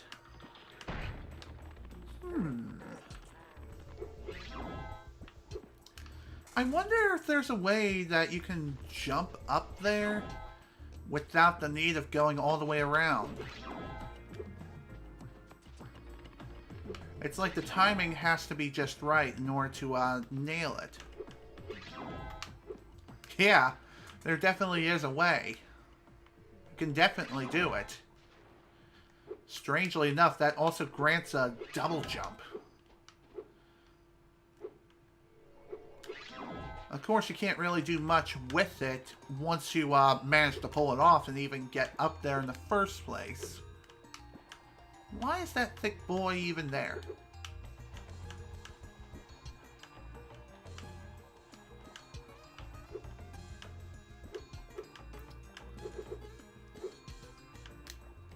Damn it! I almost had it. I just jumped too soon because I began panicking. I couldn't see what was coming. Oh. That would have been hilarious if I managed to make it all the way around. Alright, let's try this again.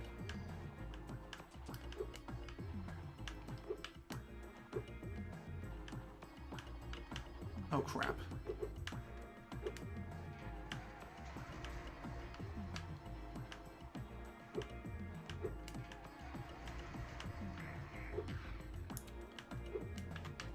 Ah! Man! Again, I just missed the damn thing.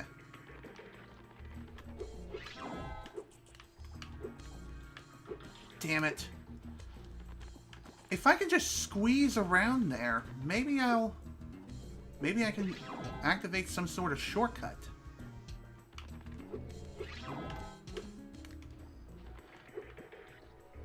Of course, timing is key.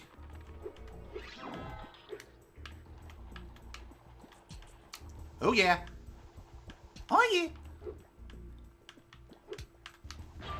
Got it. About frickin' time. And that's still not all the gems? Are you kidding me?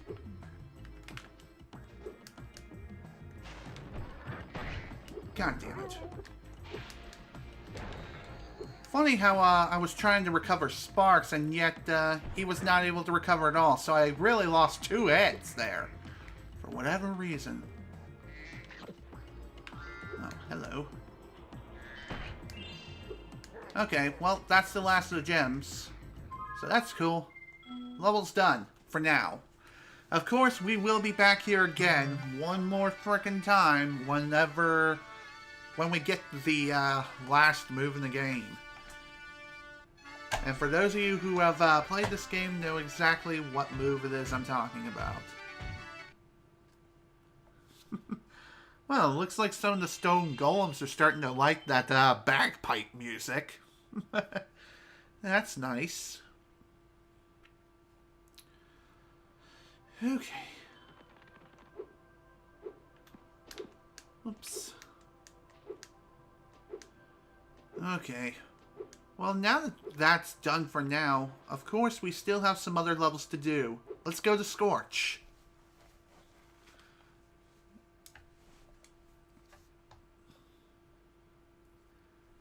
This level. Oh, how I remember this level well.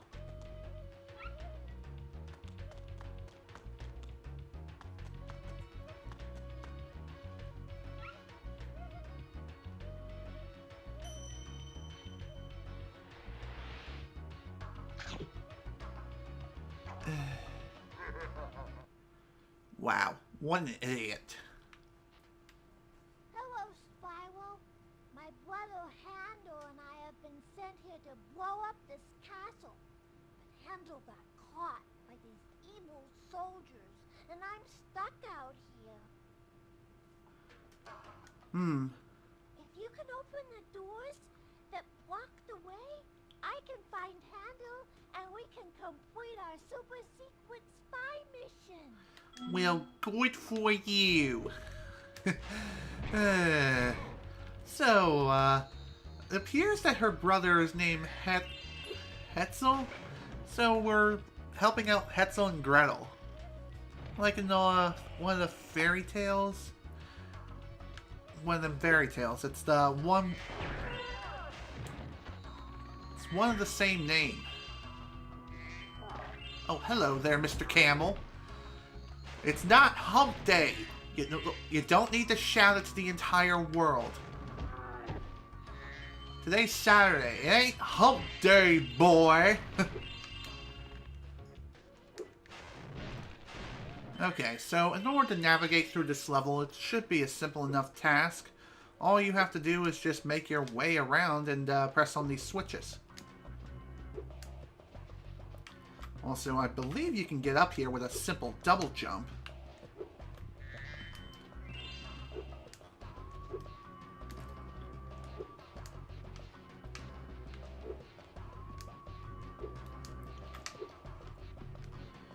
Although I can't seem to quite pull it off, for whatever reason. Oh, almost made it. Oh, there we go. Not the intended way to get up here, by the way. You actually have to come up here by another means.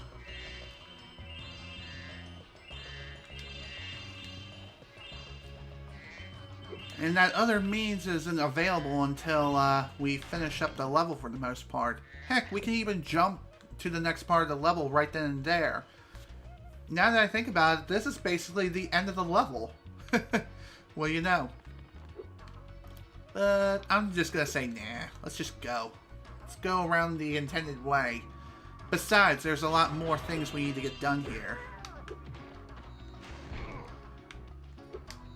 Not only do we need to open up the gates and get to the end, also, these are not camels. They're more like camel ostriches hybrids of sorts. A camel-ostrich hybrid. What a weird concept. Hello.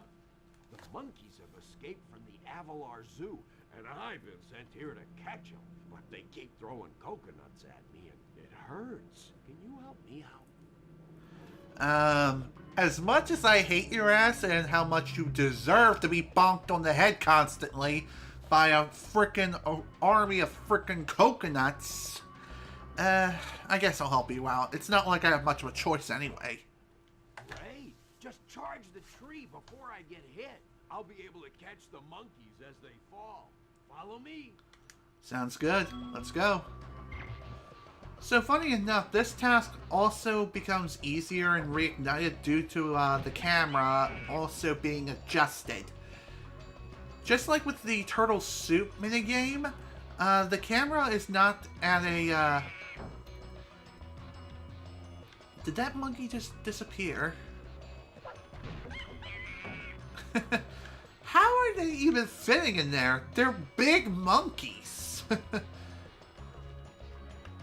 They're freaking big as crap, and yet they're able to fit into the barrel like nothing ever happened? What's up with this? Well, that was easy. Thanks for your help, Spyro. Please, take this. One of the monkeys had it. I seriously wonder how it is that a monkey had an orb. Where did it pull it out from? Its bum? Or out of Hunter's thick behind? Okay, I'll stop with the thick references now.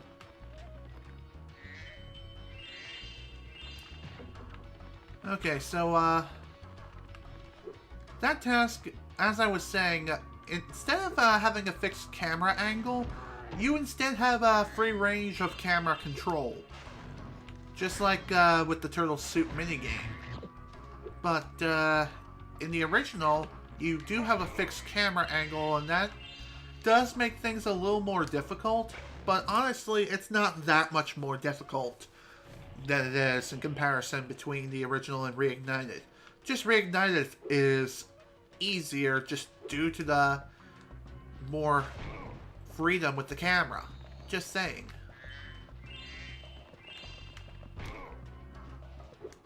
Whoa, hello!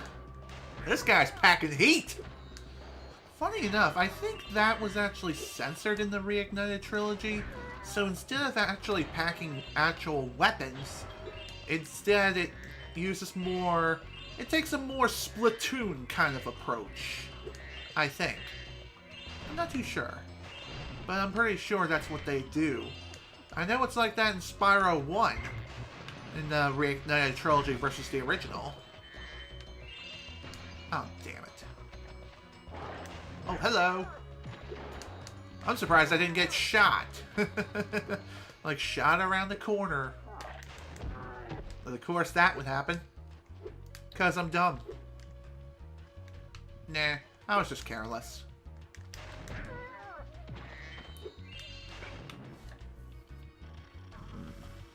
One thing's for sure, though. I'm definitely getting really hungry.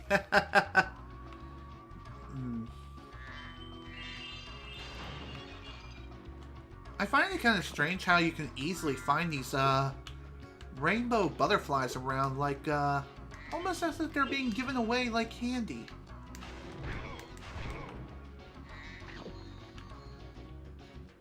Alrighty. And also, this is how you're supposed to get up here the intended way. You're supposed to take a secret passage through the whirlwind under this bridge. But with the broken double jump mechanic that's in this game, you can get up there without the need of going through the bridge.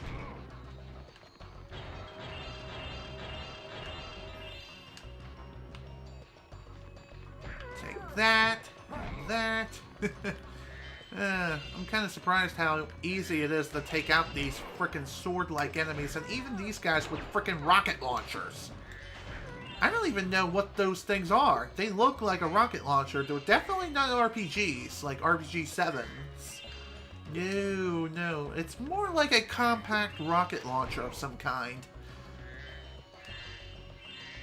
I wonder how that works in a more realistic environment.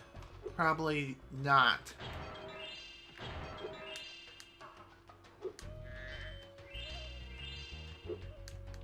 And wow, would you look at that? Looks like we found, Hetzel. Hey, Spyro, we need those flags to prove our secret mission was successful. But the flag keeper keeps stealing them. If you could knock the flag keeper down, you could bring the flags back. Okay. My secret decoder ring says that this power-up thing should help you. Yes, I believe you. Anywho, welcome to a very annoying task. Probably the most annoying mission in the entire level.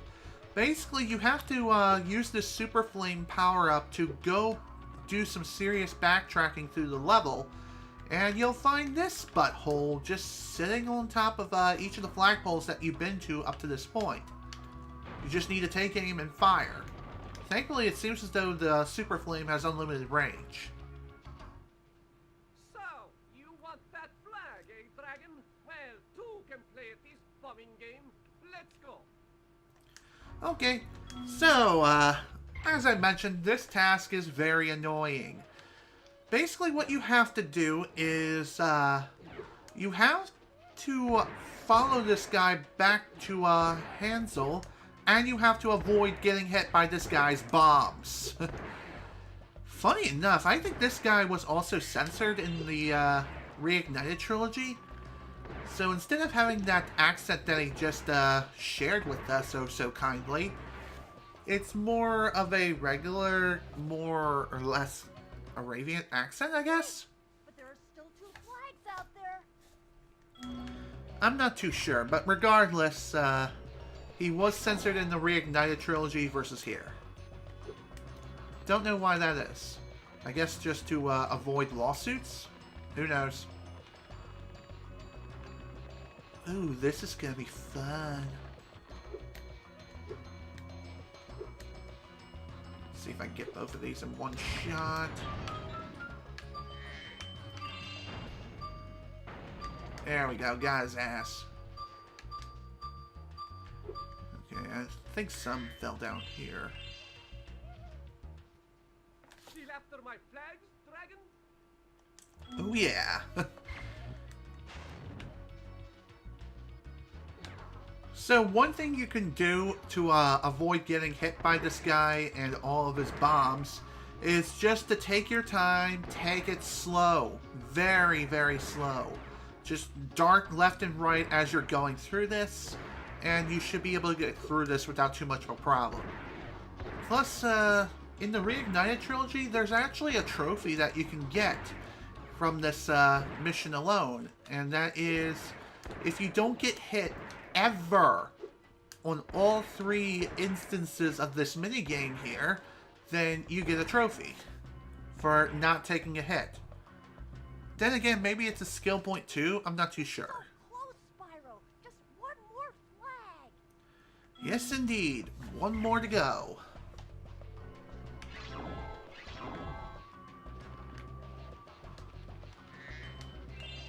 Alright, there we go, that's all the gems.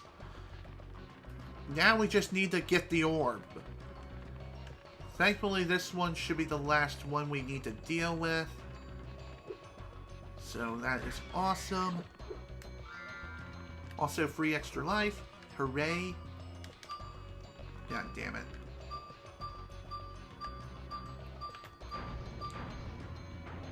Whew, just got him. You won't get my last flag so easily, purple beast. We'll just see about that, Mr. Genie Weasley. Whoa. Okay. Now you're starting to become more significantly sophisticated. God damn it. You won't beat me. Thankfully, if you do end up getting hit, you don't receive damage, but instead you just have to restart that phase. Thankfully, you teleport back at the very start, so you don't need to race back through and have to reignite the dude off of his perch. You'll only have to do that if you just plain out give up. Damn it. One thing you could take to, no. One thing you can use to your advantage in the Reignited trilogy is the ability to roll, which is a forgotten ability that many players don't really utilize, myself included. If you roll around as you're going through this, you'll be able to dodge these a little more easily. Granted, you need to be able to know how to dodge, or how to roll, at the speed of sound. Oh, boy. Funny enough, these bombs tend to stick around. They stick around for quite a while, and they do have a small blast radius. So that is something to keep in mind. Try not to stay anywhere near them at all. And there we go. We're done. Great job, Agent Spyro. How can we repay you for your efforts? How about this orb that I found in the sand? Sounds good to me. I'll happily take that all the way to the frickin' bank. And bada bing bada boom, level's done. All we need to do now is just grab the talisman and leave. Which literally is a hop, skip, and a jump, and here we are. Spyro, you make a great secret agent. Now Hando and I can complete our mission. By the way, you can have this talisman. I stole it when the soldiers weren't looking. Nice job. Nice job stealing the talisman, man. That is some great work. Very proud of you. And there we go. We're done.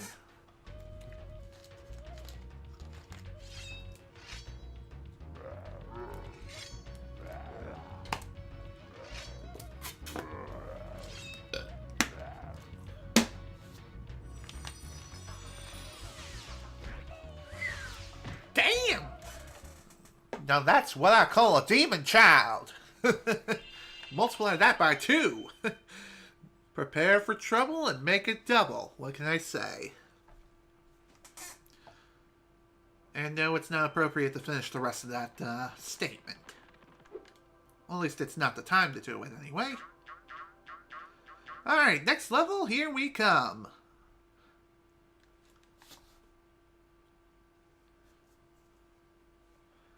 Next stop, Breeze Harbor. Another infamous level. Fantastic.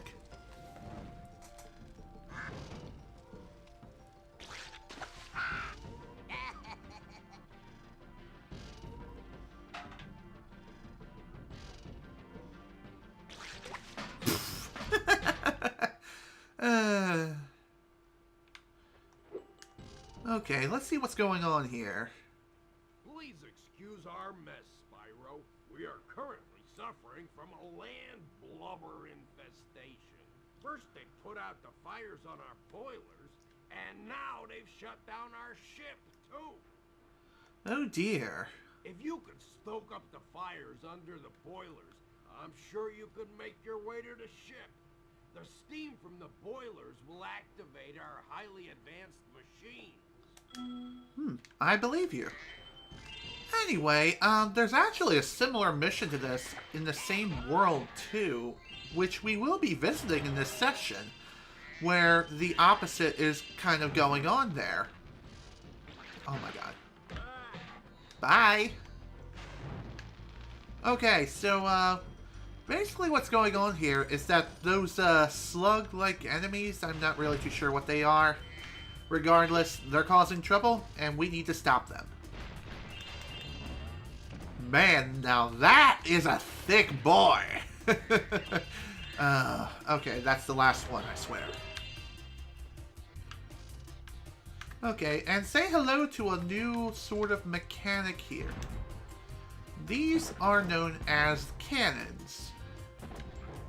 Basically how they work is they are stationary objects, and all you have to do is just move around with left and right on either the D-pad or analog stick. Use down to aim the cannon upwards, or down, up. Bleh! Down aims the cannon up, and up aims the cannon down. Thankfully, these cannons have unlimited ammunition, so it's all about trial and error. Keep firing and keep adjusting your height until you eventually get the proper shot, which is pretty simple to do.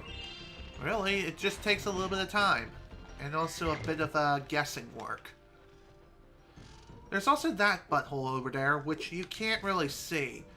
Funny enough, that is also related to a task that you need to complete. And you need to destroy them all before,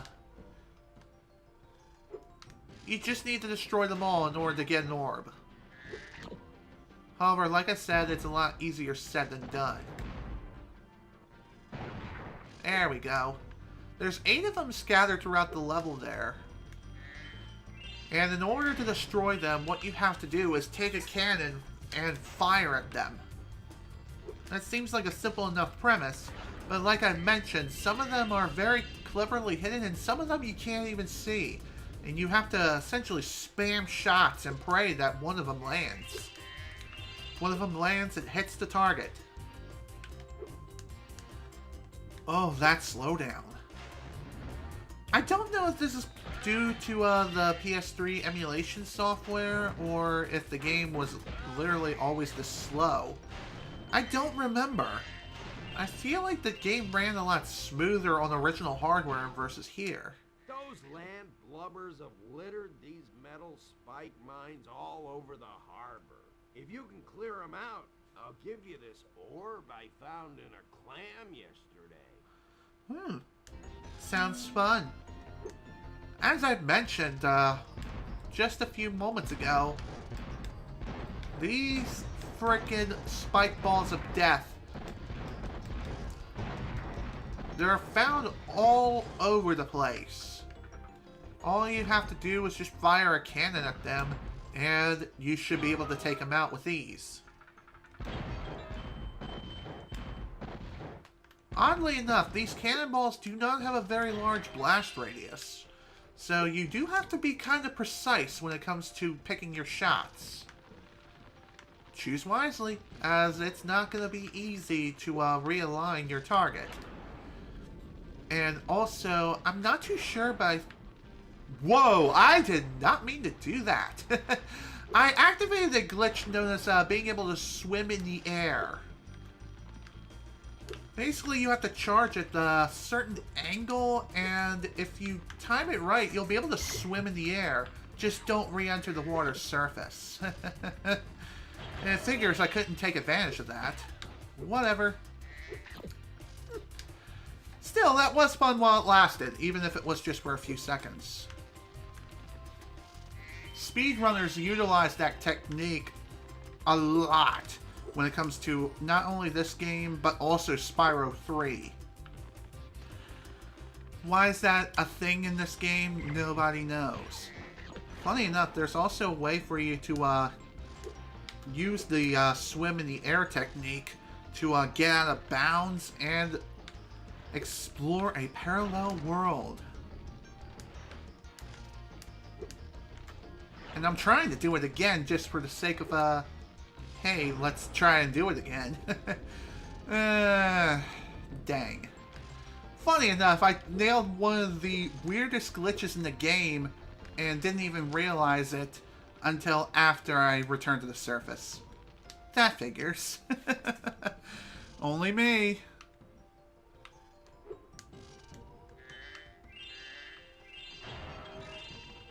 Funny enough, when it comes to this level in particular, speedrunners have found a way to complete this level incredibly fast, like about 10 seconds fast. If that. In fact, that's probably someone's bad day if they complete it in 10 seconds. No, really, it can be that frickin' short. Basically, what speedrunners have done is utilize the double jump technique and just jump to the ship in the center. Once they do that, bam! They're already at the end. No, seriously, that is the end of the level. Right then and there. There also appears to be a power-up here that we can utilize. However, that power-up requires us to kill 14 enemies, which we just successfully done here.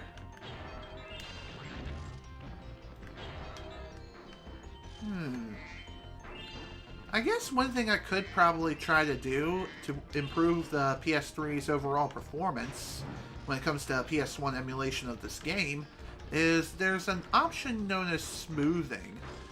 And I could probably disable smoothing, and that would probably make things better. I'm not too sure. Regardless, it is something else I could try to do. And bada bing, bada boom. What do you know? We're done. Thanks for getting our ship fired up, Spyro. Now we can proceed with our counterattack on Zephyr. Please take this talisman as a token of our gratitude. Oh my! A counterattack on Zephyr, eh? Well then, that's gonna be something. Because, believe it or not, that's one of the worlds we're gonna be needing to go to in a little while here. Now then, since this ship is now fully powered up and ready to go, we can now fully explore this level to our heart's content, and there's plenty of things to do. Trust me. Okay, I could have swore there was some place I could go via the ship. I guess not. Once we have this power-up activated, all we need to do is just jump. Just need to... How lucky for me that you came along. My machinery is broken, and the gears I need to repair it are scattered all over the tracks. Could you hop on that trolley up there and get them? Oh dear, here we go with one of the most infamous tasks in the entire game. If the Crystal minigame was bad enough, along with the Alchemist Escort mission, this is in the top 3 worst missions in the game.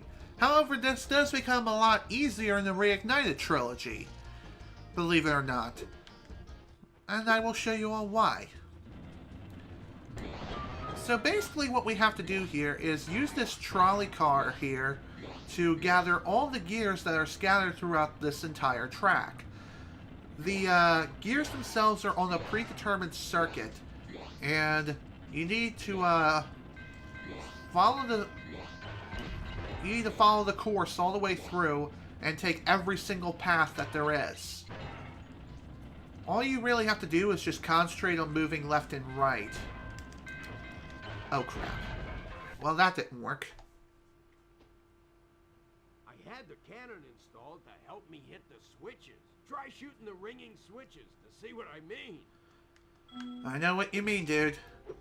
And unfortunately, if you fail it, you do have to start all over again. There's also a stop sign at the very start of this, too.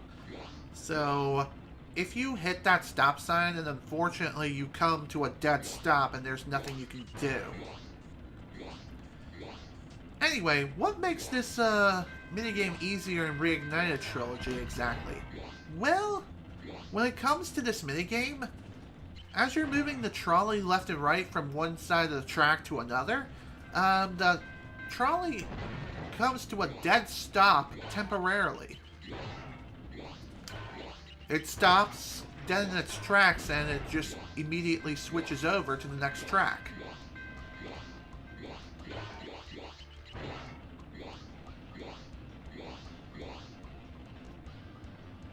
Okay. We're almost done here. 38 out of 50.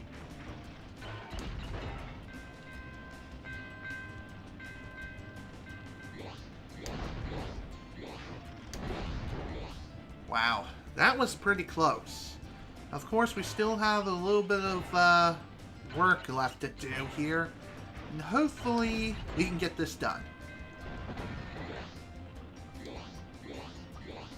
And that's a yes. Wow, only took 2 tries. How rare. That was great work, Spyro. Now I can start fixing my machines. Here, I don't have room in my toolbox for this thing anymore. Oh. Well, sweet. There's another orb added to the collection. And I think you can hop on the trolley again if you want, just for lols and for fun.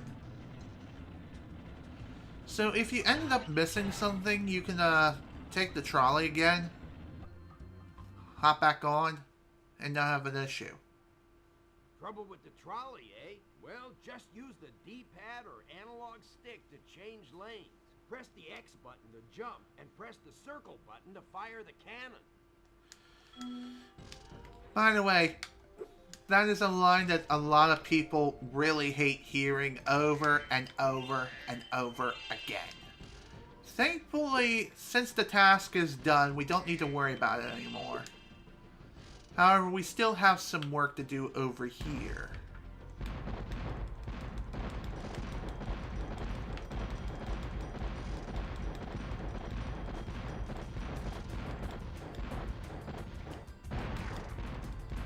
Okay, I'm surprised that even worked.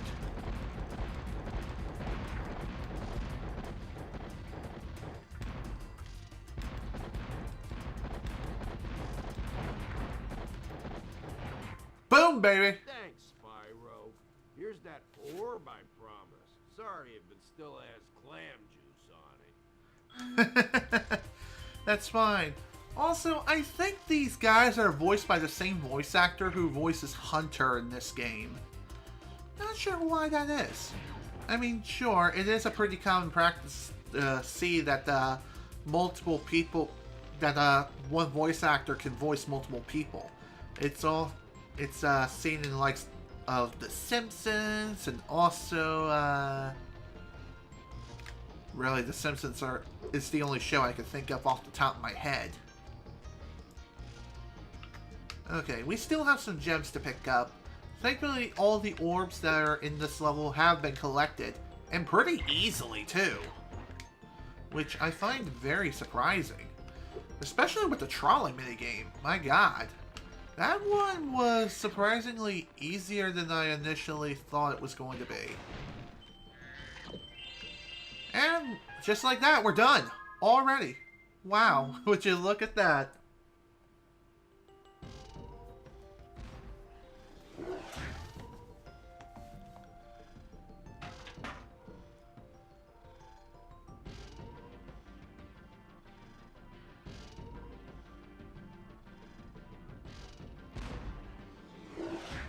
Ooh. Later, dude. Okay, then. There we go. That place is done. Let's return to Autumn Lanes and get ready for the next level. Which, oddly enough, is right here. Funny enough, this level was featured in a demo disc of Spyro 2 Ripto's Rage. This level, I think, is the only one that was featured. I'm not too sure.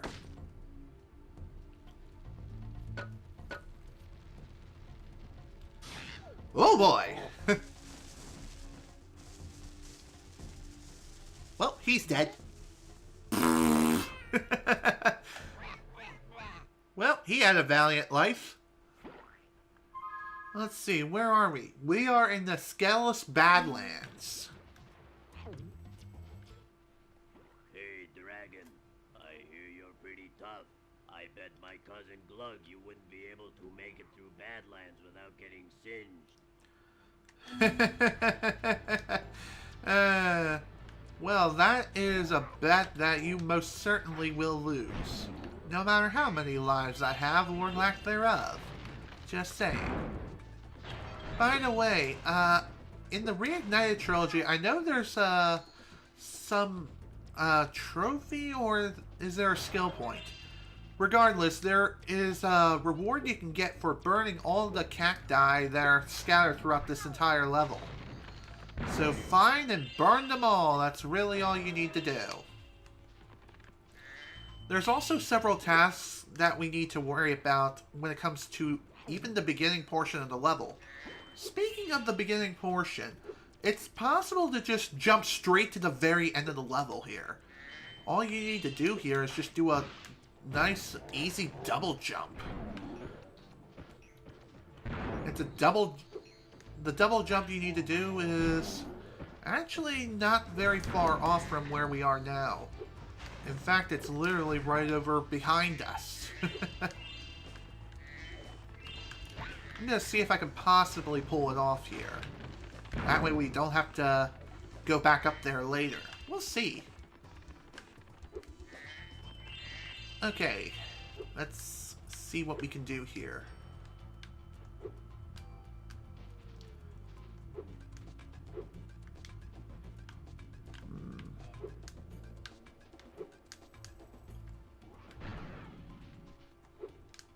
again, it seems like the double jump, if you can manage to pull it off here, you can gain a little extra height to be able to get over to that area there. But since I'm not very good at the double jump technique, and heck, I don't even know if it's possible in the version of the game I'm playing. Technically, it kind of is, but it was severely nerfed. Regardless, though, I don't think I can do that here. It's not like that really matters that much anyway. So, what can I do? Also, say hello to these bones here. There are 8 of them scattered throughout the level, and we do need them in order to complete yet another orb task, which is quite fun. Here's another one. Spyro, our village is being overrun by lava lizards. Can you get rid of them before they eat my little buddies? I'll lower the bridge for you so you can get over there. Alright, sure. Let's give this a whirl. Believe it or not, there are actually 2 separate challenges when it comes to this. Okay, so what we need to do here is race to the eggs of these lava lizards as they're hatching, and of course I die. God damn it. Thankfully there's a checkpoint right then and there. God damn it, these freaking villagers getting in my way.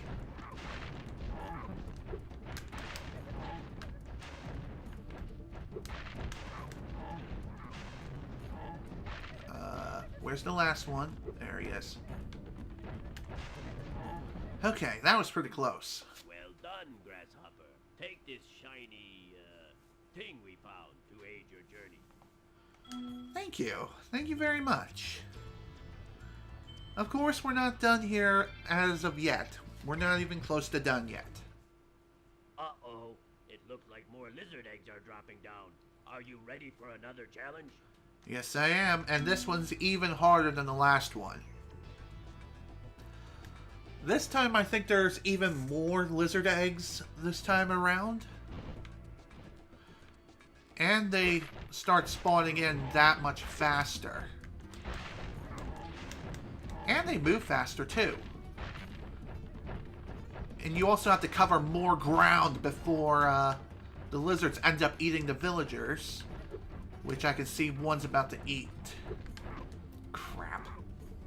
Dang it! Thankfully, if a villager is eaten, you can just restart the task.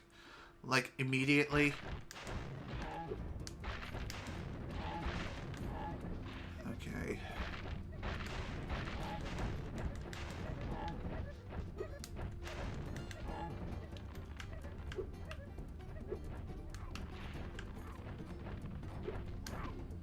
Okay, seriously, where is that guy?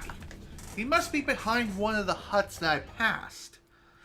So really, you just have to kill all these lizards in order within a given time limit. Even though that timer is not displayed.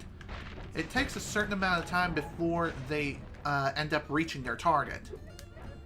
Once they reach it, that's when they eat. And that's when they chow down. Okay, seriously, where is this guy?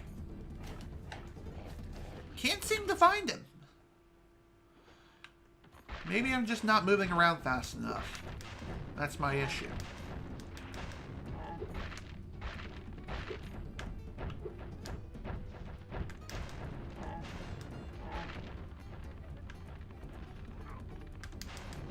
I don't think so. You son of a... Of course, I ended up killing myself. Okay then. Oddly enough, even though I died in the middle of the cutscene, I didn't lose a life. I think the reason why is because cutscenes, technically you're not supposed to die in them. However, you can still possibly lose a life if you end up dying during the cutscene and completely... or just finish up your death animation. That's what I was trying to get at. Oh my god. Burn his ass!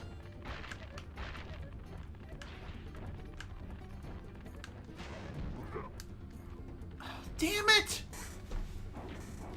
Where is this bastard? I can't find him.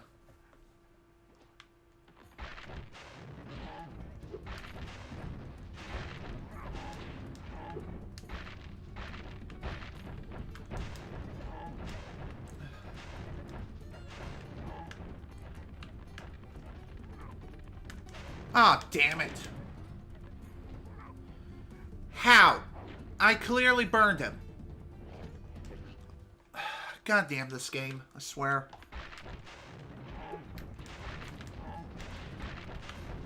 I wish you could destroy the eggs before they even hatch, but no. They are set on a timer that is predetermined. God damn it.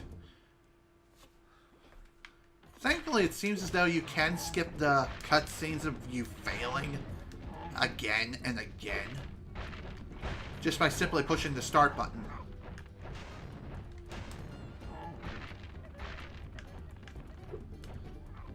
Okay, oh, come the fuck on, man.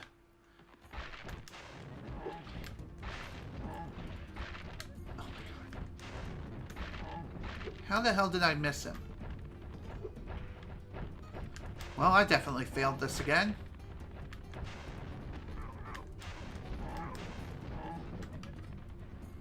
Yep.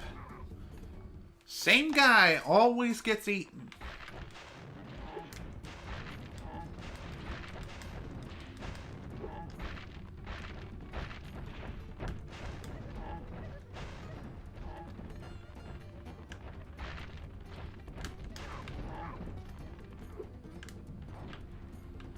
Oh my god. How am I supposed to get over there before he gets eaten?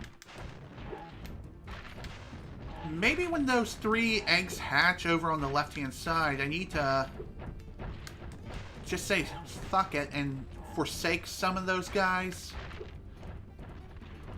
in order to save this guy over here. But then that's not going to work. It's like I gotta get all 3 in one frickin' fire breath. Or within a very short time frame of one another.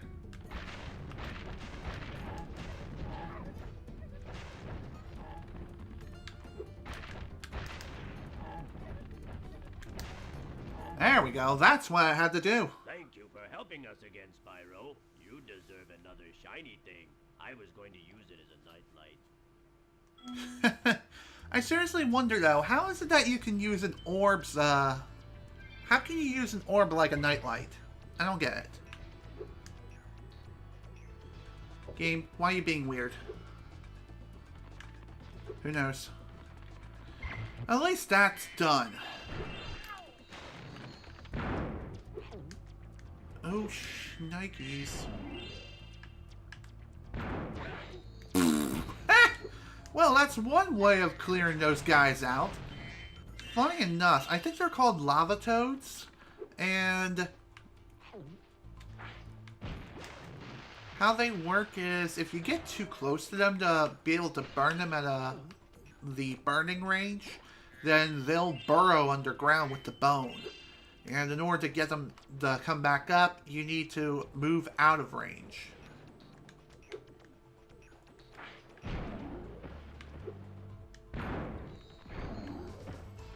Okay.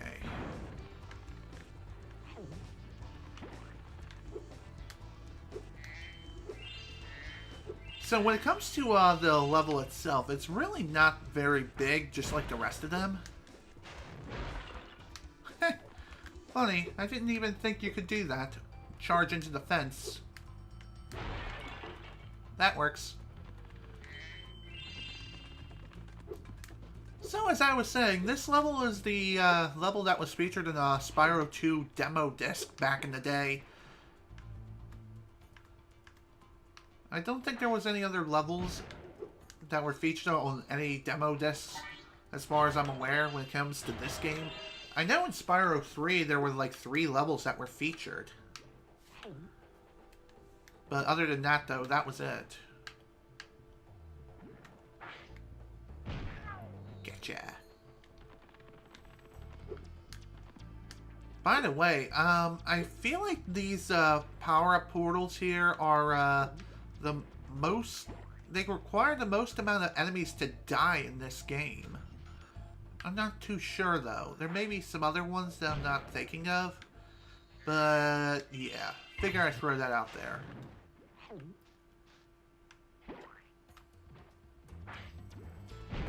Got him. Oh, nice. Oh, how I love it when there's some sort of chain reaction of killing one enemy and then another one follows it. Also, say hello to this new power up here. This grants us full invincibility. I'm so sad. Those pesky lava toads have stolen all my friend's bones. If you help me put him back together again, he'd sure be more fun. I agree. Anyway, that power up there grants us invincibility, and it's temporary though, so that is something to keep in mind. And it tends to go pretty dang fast. Also say hello to these pots here. Those pots, you'll have to find them as they're scattered throughout the level, and once you break one, another one will appear later, or at another point in the level. Most of the time, it seems as though you're working backwards. There is an exception, and that is the one that I just destroyed.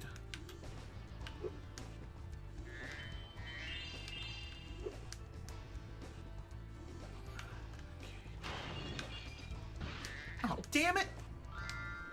Okay. At least, Sparks ate the butterfly after I took damage.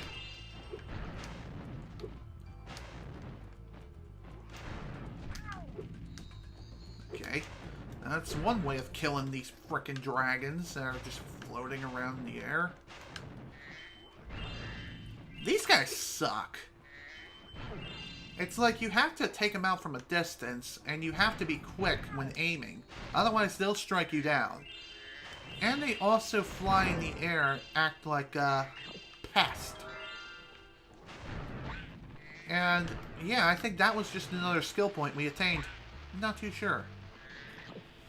Now that I think about it, maybe skill points aren't a thing in this game, and are only a thing in Spyro 3? I could have swore that skill points are a thing in this game.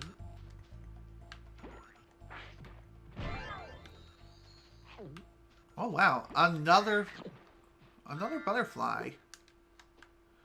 Usually when you hear that sound that just went off a few moments ago, that means that a skill point was obtained. Yet there was no indicator saying, yeah, that was a skill point. Well, whatever. Let's just proceed onward. How did I miss that? Oh, crap. Funny enough, despite the fact that these invulnerability power-ups being around and costing so many souls in order to activate, it doesn't seem to last very long. Why is that? I'm not too sure. Regardless, it is kind of bothersome that it doesn't last very long. And also, other things that can cancel it out are entering a cutscene and also just running out of time in general. That's really about it. And also stepping out of its effective range. That's another thing too. Alright, one more bone left. As far as where that is... I may have an idea.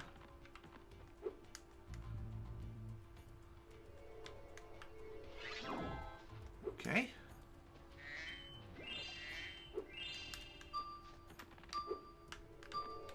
Seriously though, why is it that this invincibility power-up runs out so fast?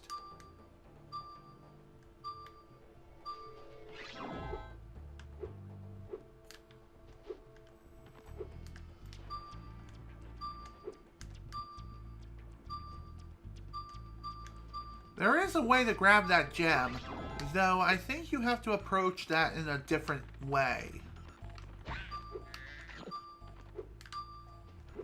And that way I'm talking about is actually over here.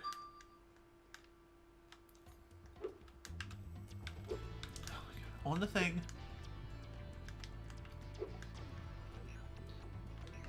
Whoa! Crap! Dang it! Did not mean to do that. Well, at least we found the last lava toad. Might as well go ahead and take him out from here. Or not. Okay, we need a different angle.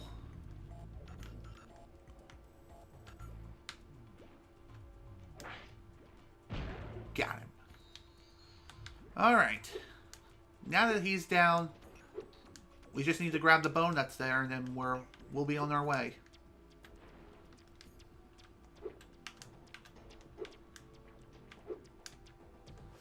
Of course, getting around here is not very easy. I say that as I do it easily. Spyro. Now I can put my friend back together. Please, take this as a token of my appreciation. A fairy left it with me a little while ago. Ooh, cool. Alright, that's all the orbs. Sweet. Ooh, we even get a little bonus.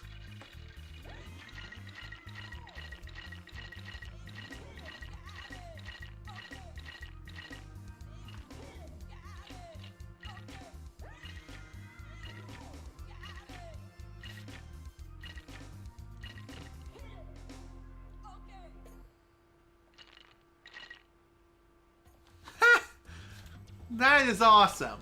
That is known as the skeleton dance. And that is also what throws a lot of people off in the Reignited trilogy, because the skeleton dance in the Reignited version of the game is very underwhelming in comparison to the original.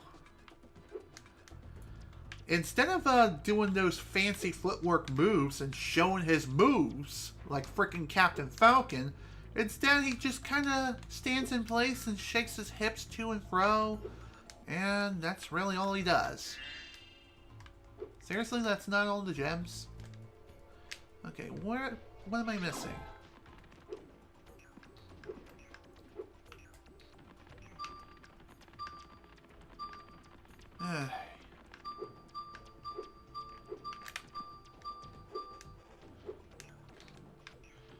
Okay, let's just start our expedition of the Great Gem Hunt. Maybe there's some over there that I didn't even realize that were there. Who knows? Seriously, this ability of being able to identify where all the gems are, it really comes in handy. Seriously, there's nothing over here, Sparks?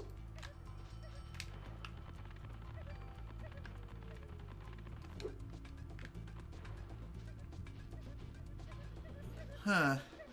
I guess they're in that one little invulnerability area that I've been to previously. I can't really tell where Sparks is really pointing to. Oh, right, there's this. As we're busting these pots down over and over again, when we hit the last one, a lot of gems will spawn. And there we go, that's all the gems. Now all we have left to do is just pick up the talisman and leave. Of course I could have done this earlier, but whatever. Potatoes.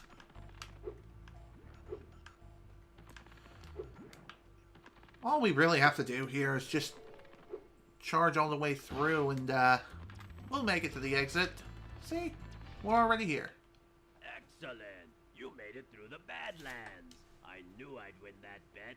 My cousin Gronk is a fool to bet against a dragon. Take this talisman for helping me out. You're welcome, dude. And there we are, folks. That's the end of this level. And I honestly can't believe we're already at the nearly the 3-hour mark.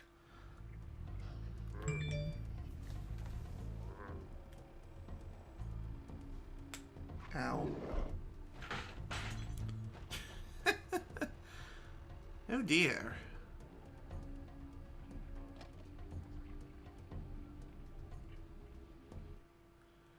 Well, I'm pretty sure that guy is dead. Well then. I guess we'll just be on our merry way and just continue moving around. Well, one thing's for sure, I'm definitely going to continue and try to finish up Autumn Plains before we close this stream out. Alright, next stop is Zephyr! Zephyra! Anyone remember that movie? It was like a space-themed Jumanji movie. Here it was pretty good. Oh my.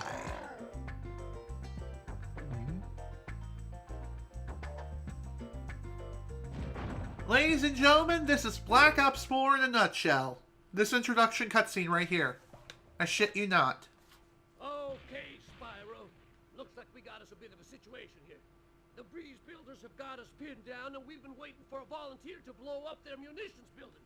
Looks like you're it. Oh dear. So, remember earlier when we went through that harbor level and we were helping out the birds as they were combating the slugs here? Well, it turns out we're kind of a mercenary group who just works for anyone who pays us the highest. So, what I'm saying is, we're just going around helping random people because lol. So instead of helping out the birds, we're now helping out the slug people. So that's fun. Also, these birds can frickin' die in a hole. As can those guys. They suck. They seem to spawn infinite bombs from God knows where. Also, killing them is also going to be a bit of a pain. Alright, so what you have to do here in order to kill them is you need to have them come to you. That's the only way that they'll come down low enough to be able to kill them. It's more like a baiting tactic, and it's pretty risky to do that, especially if you're at low health.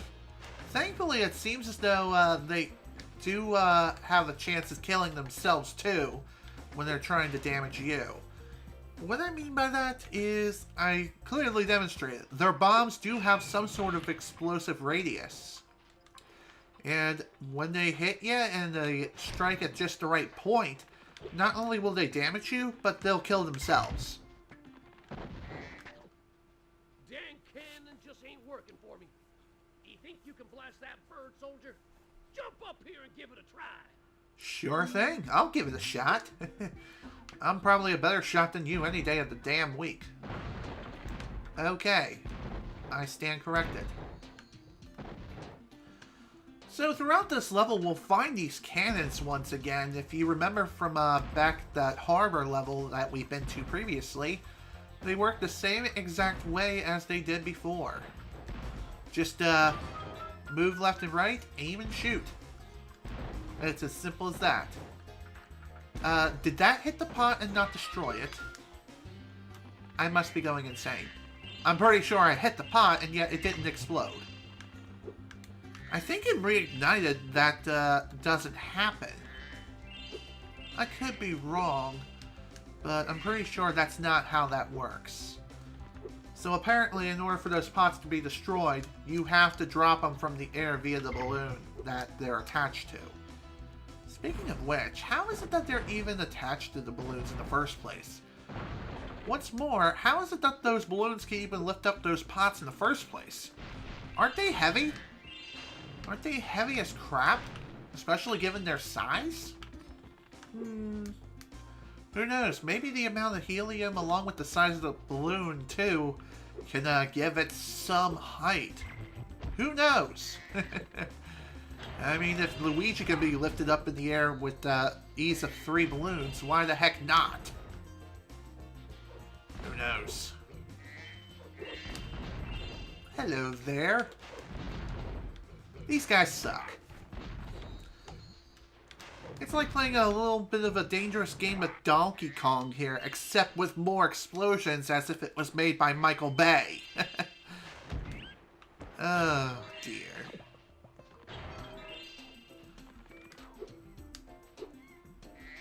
For the most part, this level seems to be very linear, unlike some of the other levels we've been to up to this point, where they're pretty open-ended. But as you can see here, it looks as though things do start to open up a bit, which is really nice to see. By the way, if you're playing this with the analog controls, when it comes to maneuvering with the cannons, I would highly recommend that you would switch to the D-pad just for them. You have a bit more precision when you are aiming with the cannons via the D-pad, as opposed to using analog controls. By the way, you can light up them TNT barrels and they will explode on contact.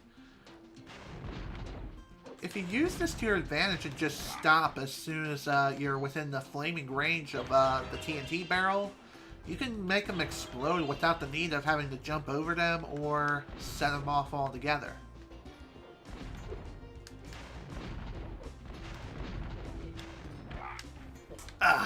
Excuse me. Alright. Believe it or not, this cannon here is the last one of the level, I think. Not too sure, but regardless, we do need to use this cannon in order to blow open that door. And strangely enough, that building explodes and yet that guy is still alive. How? Okay, I want to try something here. Oh wow, well you know, it worked. Sweet. Got them both in like a couple of shots. Granted, I was spamming like a freaking madman, but regardless, it's done.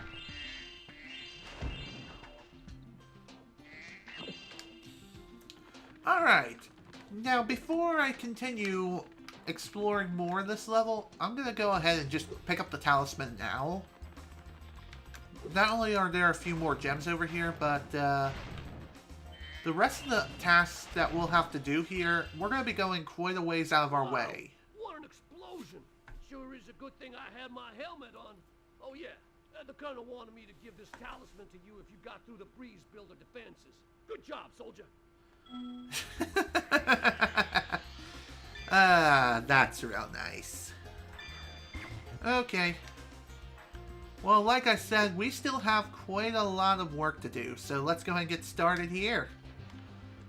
So, the rest of the tasks and really the rest of the level opens up at this point now. My name is Little Bo Peep, and I have lost my cowlicks.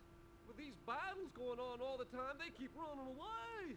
Can you help me get them back into my pen? Sure. Now that I think about it, I feel like there's something I won't be able to do here. I could be wrong. Ugh, goddamn birds. Oh, okay. There's an idea. Could have used the damage boost to get up there more quickly. Also, these frickin' elephant hybrid things, they suck.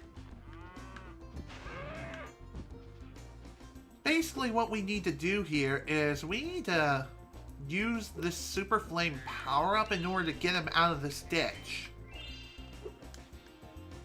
Of course, doing it is a lot easier said than done, and it'll take quite a lot of shots in order to take him out, or get him out of their predicament.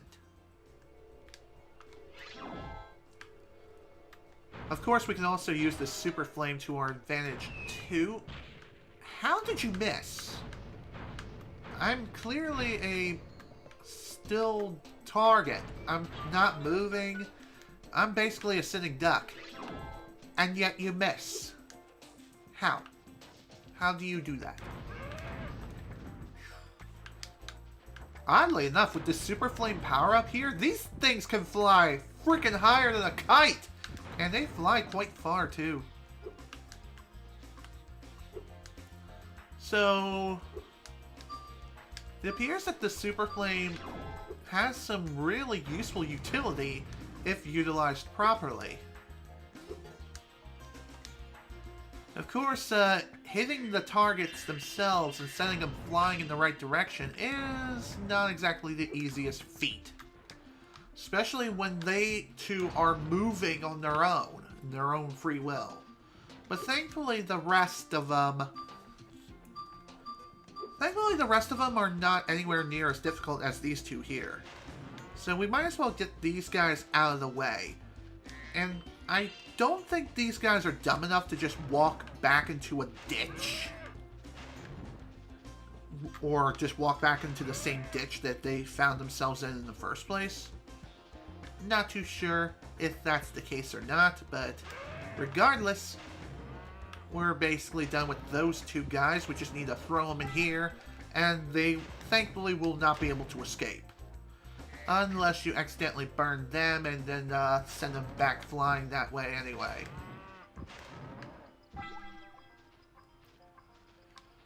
Even though it says there's 5 of these guys in all, there's, I believe, either 7 or 8 in total. After we round up the first 5, then we'll get an orb as a result, but also he'll tell us, oh yeah, there's a couple more that are out there that we need to find still. By the way, you can either charge into them and send them flying, or use your flame breath. If you charge into them, they'll fly further forward, but they won't gain anywhere near as much height to traverse gaps, as opposed to burning them. It's also very easy to end up misfiring your shots and end up sending them flying back to where they originally started. So be sure to keep that in mind as you're escorting these frickin' things back into their pen. Ooh, nice shot. Thanks, Spyro. Here's a little something, you know, for the effort. Sure thing, dude. Thank you very much. There are 2 more cowlicks out there somewhere, but I haven't seen them in days. That sounds pretty bad. But thankfully, the other ones don't stay. I mean, they don't leave the pen, so that's nice. We just have 2 more to worry about. That's it. What light from yonder window breaks? That window up there, dummy. The professor said he was working on a way to help me get back with Juliet, but I haven't seen him in a long time. Oh dear. So, we have a little tale of Romeo and Juliet here, except it doesn't end in tragedy.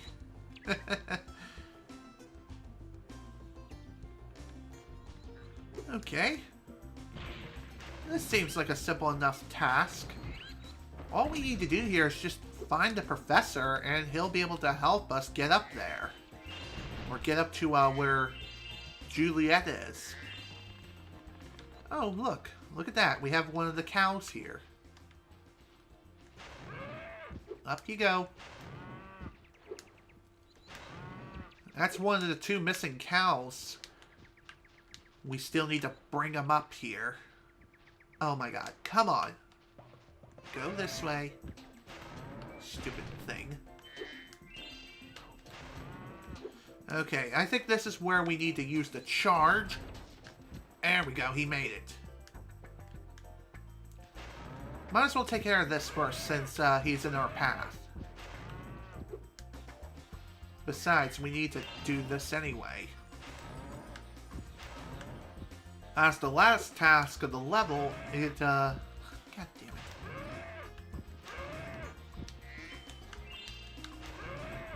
There we go. That's one way of getting this guy across. Or up a frickin' platform. Come on, dude. We don't got all day. Let's go.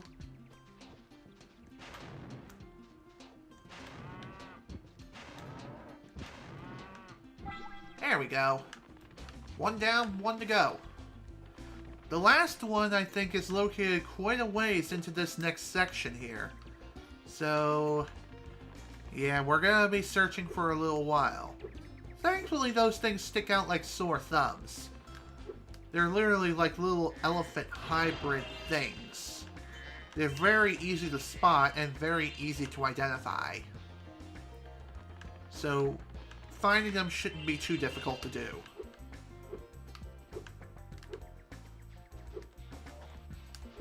Oh, speak of the devil, there he is. There's the last one. Let's get him over there before we speak to the professor. Woohoo! That boy can fly!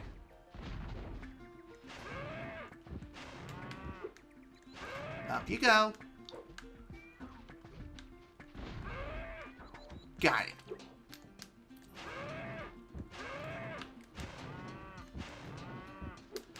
I find it funny how, you can just burn these guys until the frickin' cows come home, quite literally. And yet, they don't seem to care. Sure, they react and they jump with fear, but it's not like they are hurt or anything. They don't have any frickin' second or third degree burns or any scars to prove that they were burned to a frickin' crisp by a frickin' fire-breathing dragon. Well, I am impressed. You got all 7 cow licks for me. Here's a fair reward. Thank you very much for that well-deserved reward, my friend. Very happy to have that now. Now then, I know there were some gems around here. Yeah, there was one. The rest of them, I think, are still way above the level. Alrighty then. Now that that's done, it's time to take care of reuniting Romeo with Juliet. And hopefully I won't end up in tragedy, if you know what I mean. Spyro, my boy, I've got a magic bean, seed, for you in here somewhere. Here it is. Why don't you plant it in the ground and see what grows? Sounds good. Aiming the seed by holding down the triangle button will make this easier. Oh, and if you ever need your seed back, just flame the plant, and it will turn back into a seed again. I wonder how that even works. That normally doesn't happen. Again, magical seeds are magic. And it's the greatest excuse of video game logic I've ever seen. But really though, we need to take this seed and plant them in certain spots. And as you're planting the seeds, you'll be able to create more and more platforms. Depending on where you plant them, the platforms that spawn vary in height. Like here, the platform that spawns here is relatively small. But in a different spot, they may be the size of a frickin' Empire State Building.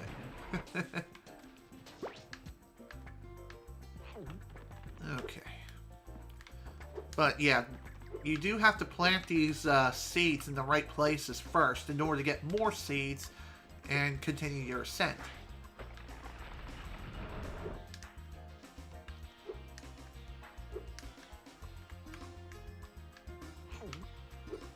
Okay.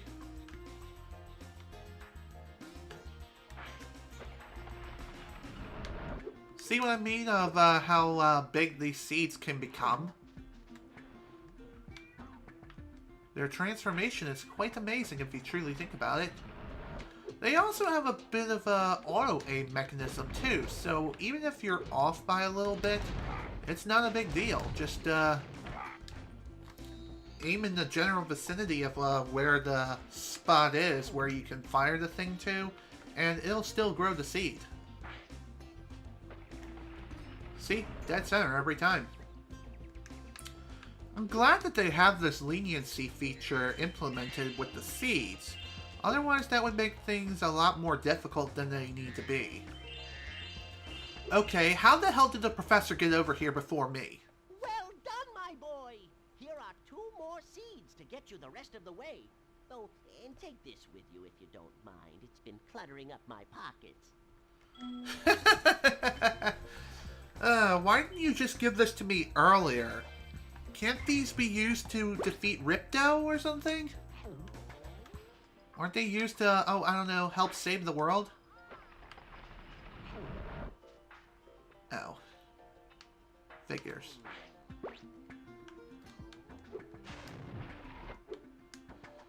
Okay. So, in order to fully utilize these seeds properly, what you'll need to do here is we need to time our seed usage and juggle 2 seeds as we continue our ascent.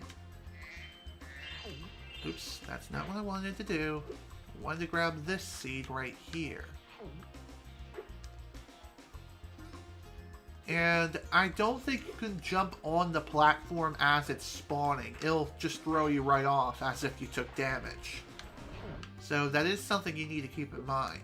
Thankfully, it doesn't actually damage you if you're within that vicinity. But it is something to keep in mind. Romeo, Romeo, wherefore art thou, Romeo? Oh, there's Romeo. You can have this. I don't need it anymore. That's pretty funny.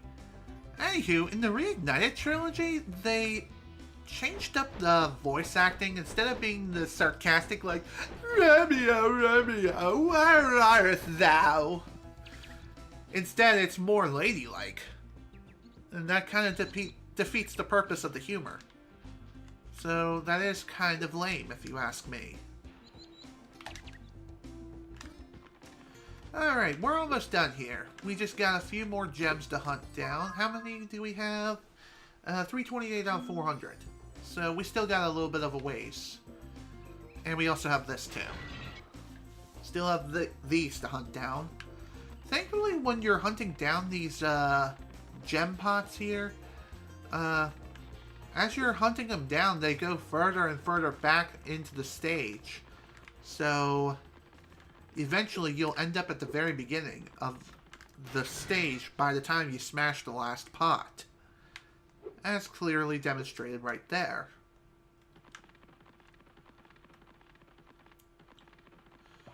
Okay, let's go ahead and smash this.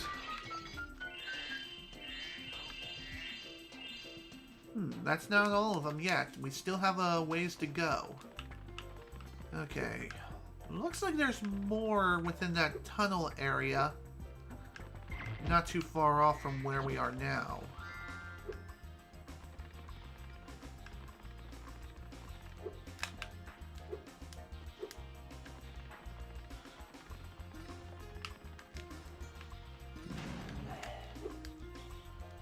There may be more gems up here than there are down on the ground level. I'm not too sure.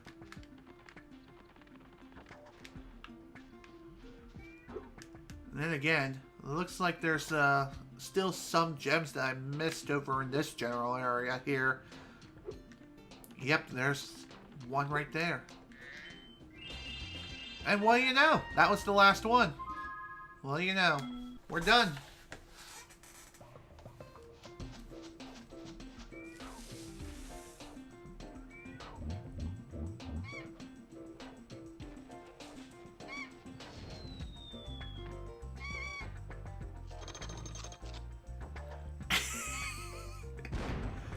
Nice.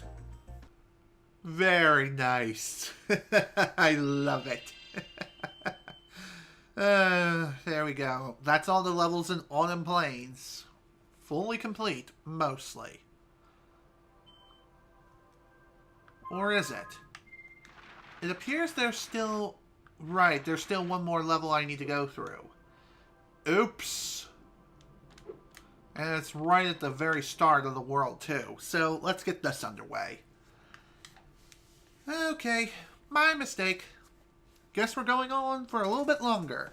Welcome to Crystal Glacier.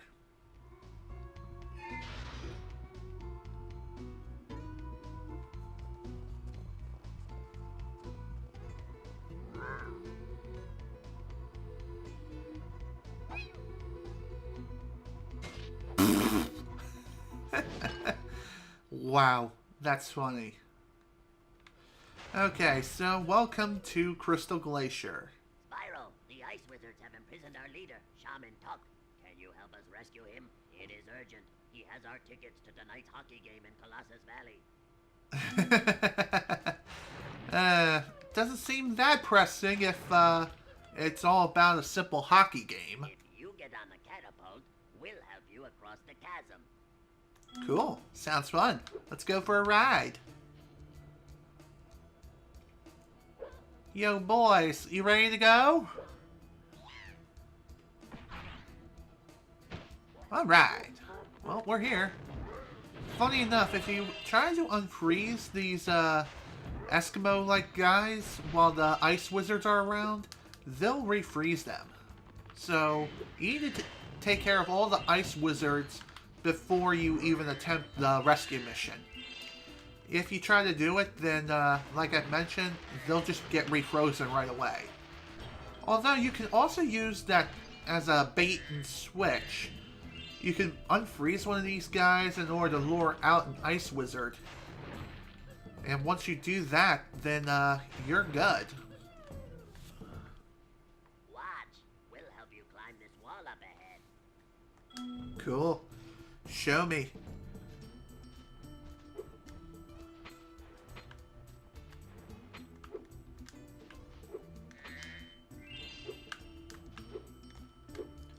Alright, there we are. Technically speaking, we only needed to unfreeze 2 of those guys. But in order for them to form the ladder needed to climb the wall, we do need to unfreeze all 4 of them, which is kind of lame if you ask me. But hey, it was also like that in the Reignited trilogy as well, so that is something to keep in mind. Also, I've seen speedrunners completely break this level in more ways than one. I.e. with the double jump, they can actually bypass the first major catapult thing at the very start. With a well-timed double jump and a glide, they'll be able to make it across the chasm without the need of the catapult. Very neat. God damn it. Also, gotta love that frame rate just dropping down to like single digits here.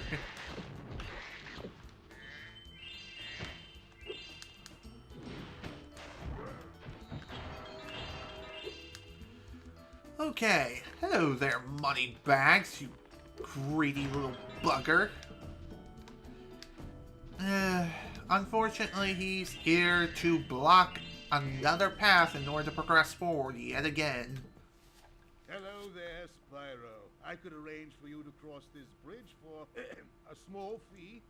Small fee? Actually, yeah, that is pretty small. Here you go. Thank you, Spyro.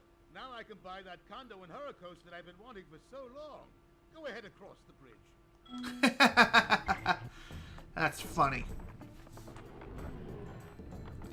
Alright, well, with that paid up, we can now cross this bridge pretty easily.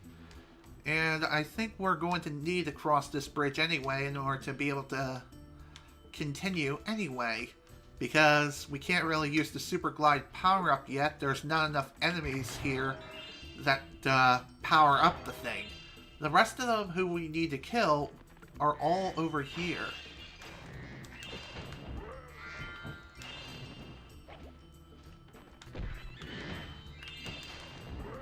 Okay, why didn't I receive damage? I clearly got hit by a snowball there. I guess, who knows? Perhaps he just barely missed at close range. That must be it.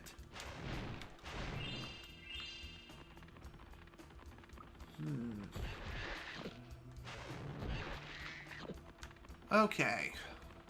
Believe it or not, right here is actually the end of the level. We just have a few more Eskimos to unfreeze, and there we go. Thanks, Spyro.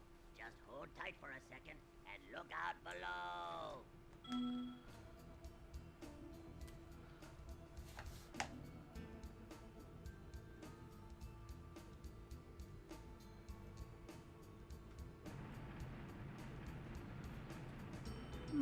Has that boulder been up there the whole time? And how does that have such destructive force?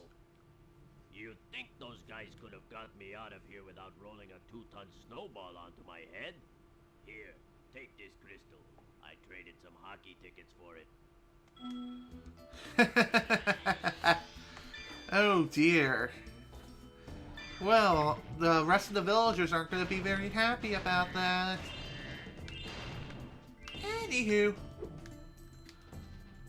We're not done here yet. We still got some work to do.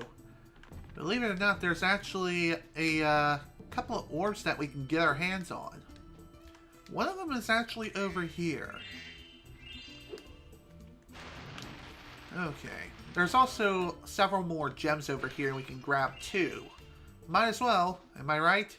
I lost my pet snow leopard. I was busy fishing, and when I turned around, he was gone. I hope George didn't get eaten by the Draglets.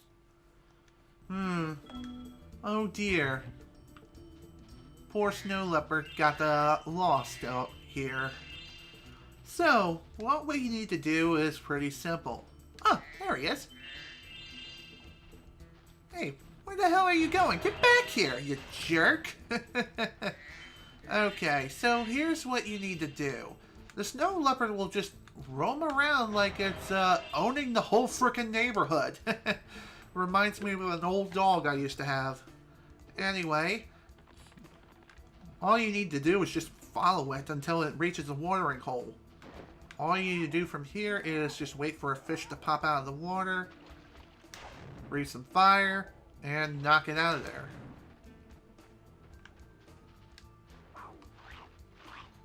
And even though the finish line is literally right over here on the left, he's just going to insist on just running around.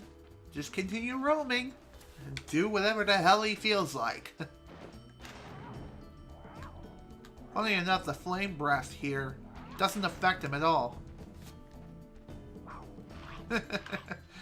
Pretty funny if you think about it.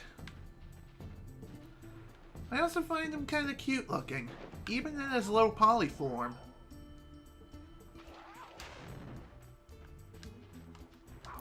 Also, don't jump in this water, whatever you do.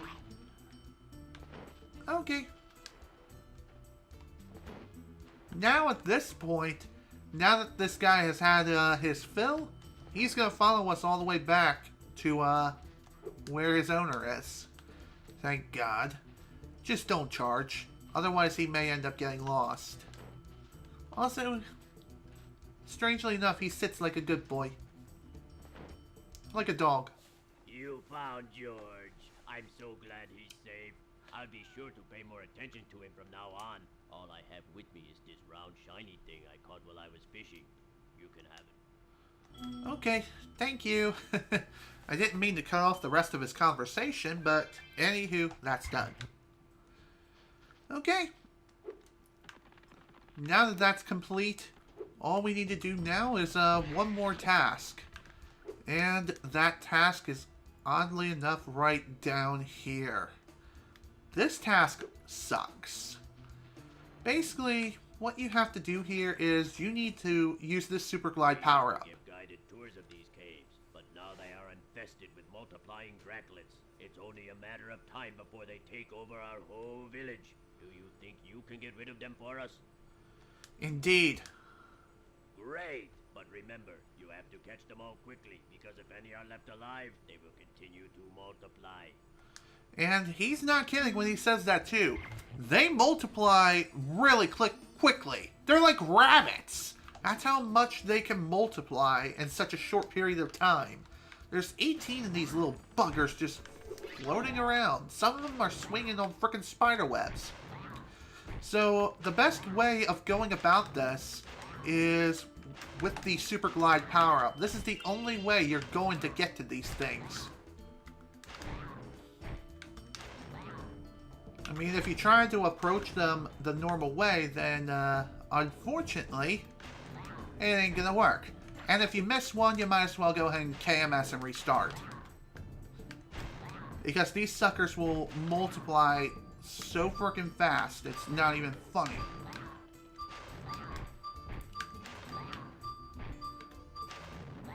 See what I mean?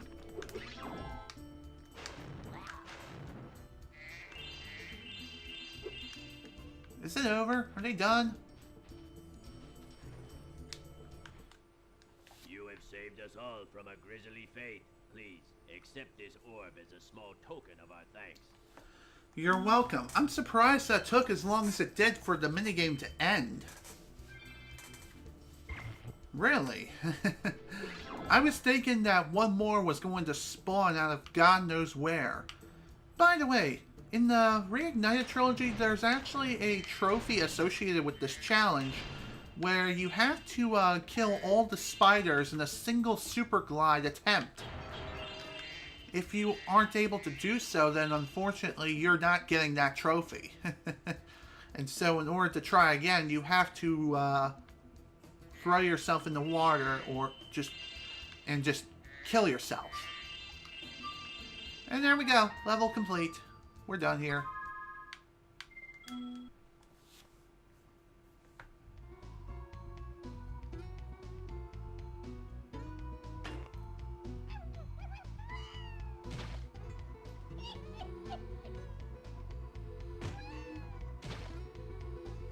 Dog pile!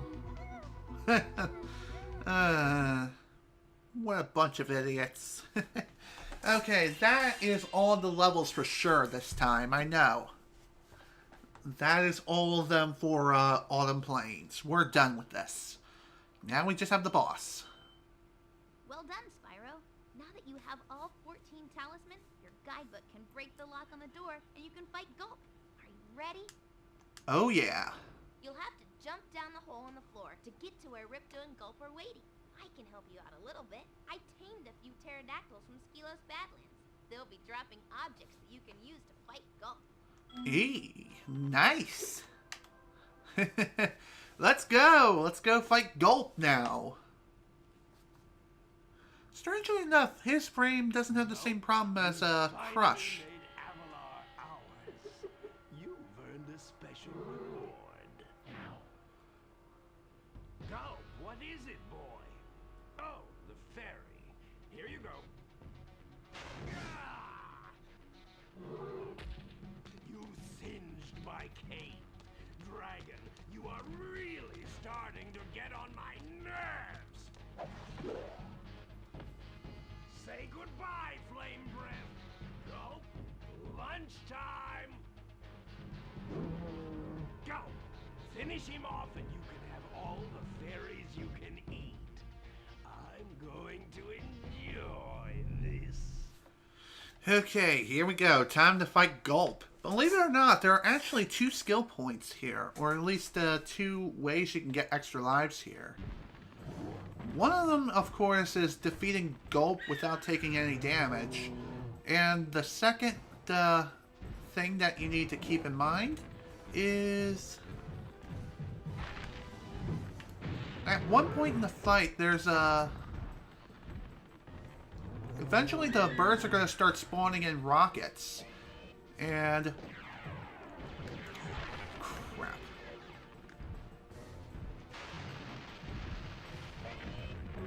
Oh, wow. I'm surprised that even hit him. So anyway, as I was saying, here's where the rockets come in. You're supposed to use these to target Gulp.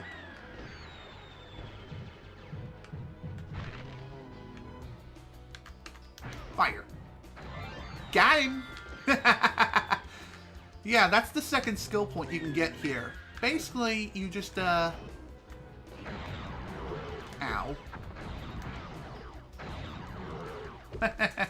Nice, double rocket. I'm surprised that even worked. Anyway, the second skill point, you just fire a rocket at Ripto.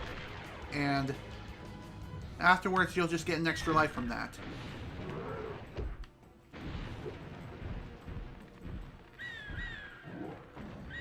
From what I've seen of speedrunning this game, you basically have to pray that you get good RNG with Gulp. The most ideal way of defeating him is just pray you get barrels and get him set up in just the right way where you can knock 2 barrels against Gulp. 2 rockets also work, but it's not as consistent. God damn it. Of course, I missed the first frickin' hit of that. Figures. Oh well. By the way, once a skill point is obtained, then you don't need to worry about then that skill point can't be obtained again. At least I think that's how it works. I still don't see any sort of indicator saying I got a skill point here.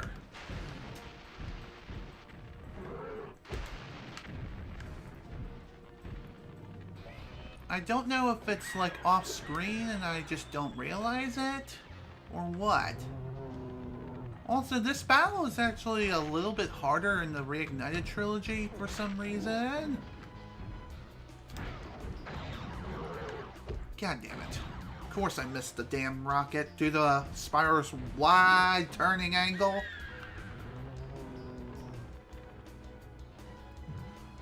Really, this fight is not that difficult.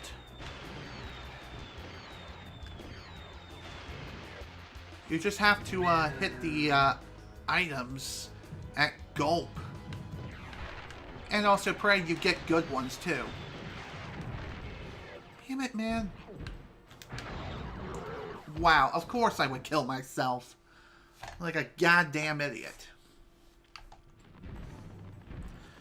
Alright, let's try this again.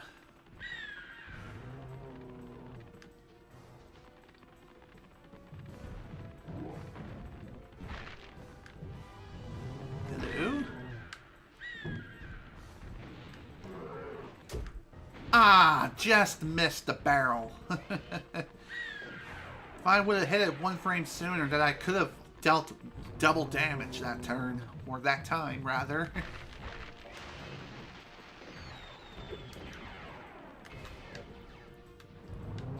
So anyway, the reason why this is more difficult in the Reignited trilogy is the AI for Gulp is a lot more sophisticated. And essentially, he becomes Gruntilda from BanjoKazooie when fighting her in the final phases of the fight. You know what I mean if you've seen me speedrun the game or watched any speedrun of the game in general. The fireballs of which Grunty can fire, they are predicting your position and where you're going to be going.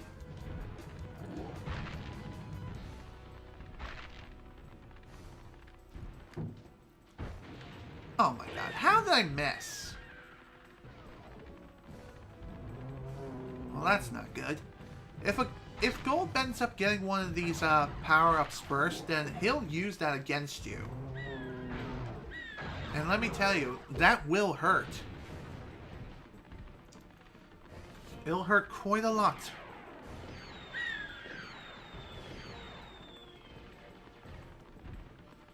One other thing you could do is if you're going for the skill point of defeating Gulp or anyone flawlessly.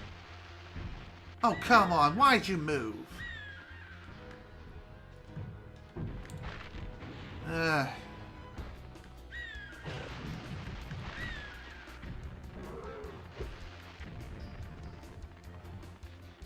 come on. Let's go.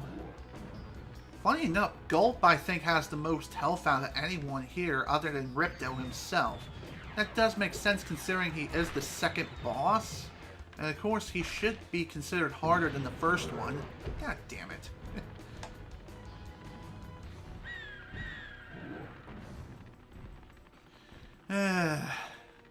Why does it have to be at point blank?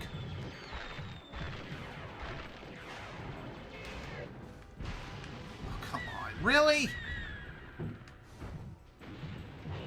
Of all times, why do you have to do that? Oh my god, I thought I was going to die. Funny enough, there is a chance that those birds can spawn in sheep. I'm so freaking dead.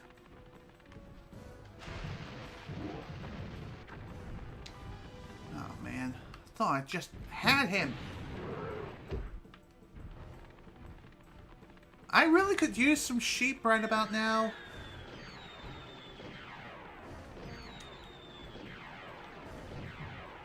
Watch, as soon as I get one, I'll die immediately upon trying to grab it. Or I just kill myself. Just received a message from Shadow Roll. God damn it.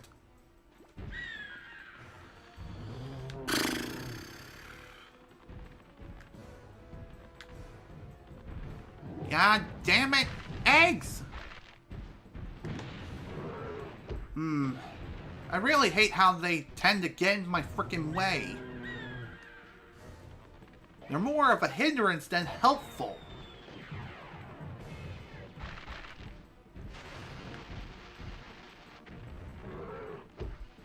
I would love to be able to get multiple bombs in Gulp's line of sight or in his general vicinity.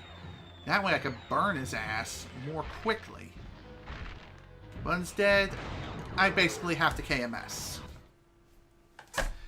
Damn, man! I feel like I'm having more of a hard time fighting him now as opposed to reignited. How? Probably just due to me being careless.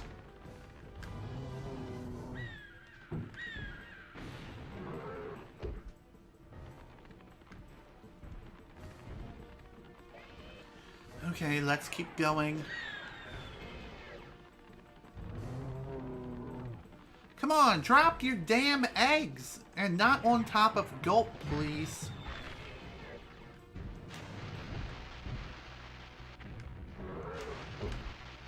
Dang it!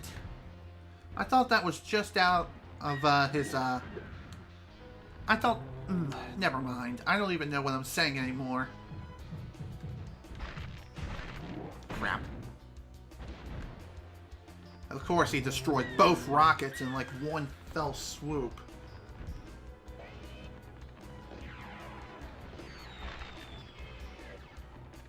Okay.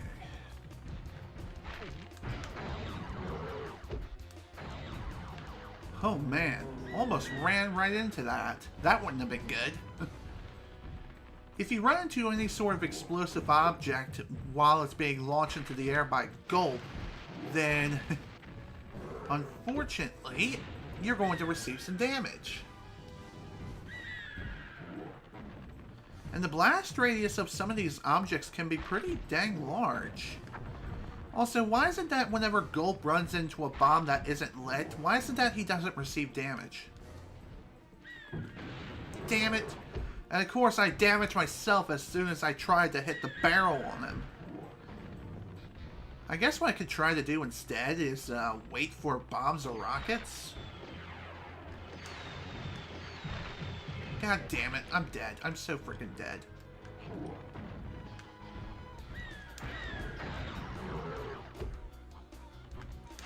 Chicken! Okay, thank God for that extra hit.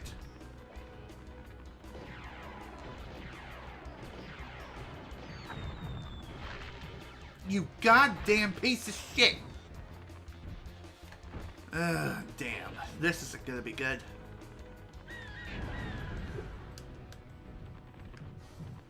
It seems like if Gulp ends up eating one of these projectile objects, it changes his attack around. And depending on what he eats, that attack changes. Better not stop. Better keep moving.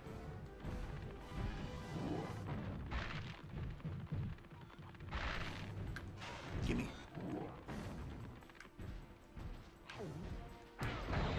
Damn it! Why do I always hit myself? I always hit myself with these damn attacks.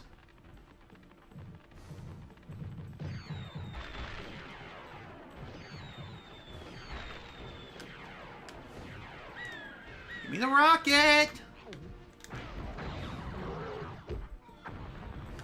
Oh my god, chicken, chicken. You motherfucker. Okay. Oh, that was too close.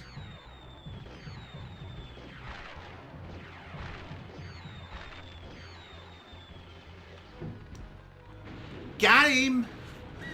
Whew! Man! That was pretty damn tough. Man, that really gave me a run for my money. That's for sure.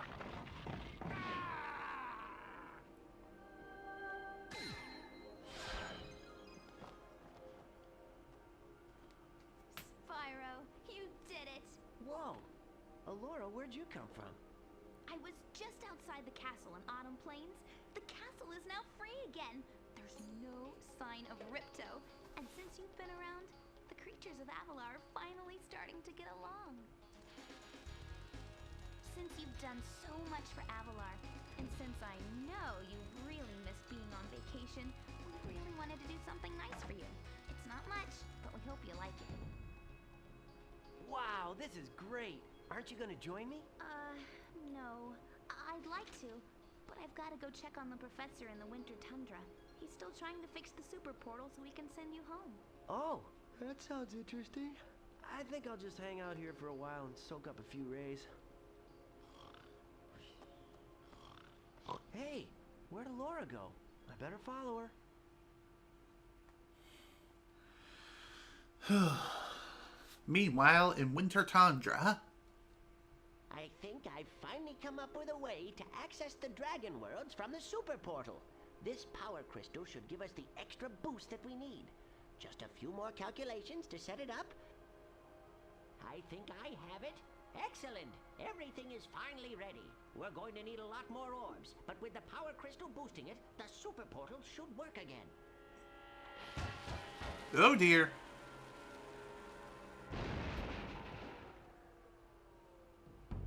So, you thought you had gotten rid of me? Well, I'm afraid not. I persuaded that fat bear Moneybags to sell me a few bombs. Quick, the power crystal. Don't even try it, book boy, or you'll be the world's smartest pile of ashes. This is just what I need for a new scepter. Hunter, do something! Quick! Hey, give that back. Well, I tried. Really? You little fools! After I destroy you all with my new scepter, I'm going to rename this place Riptonia! Riptonia. Great name, by the way.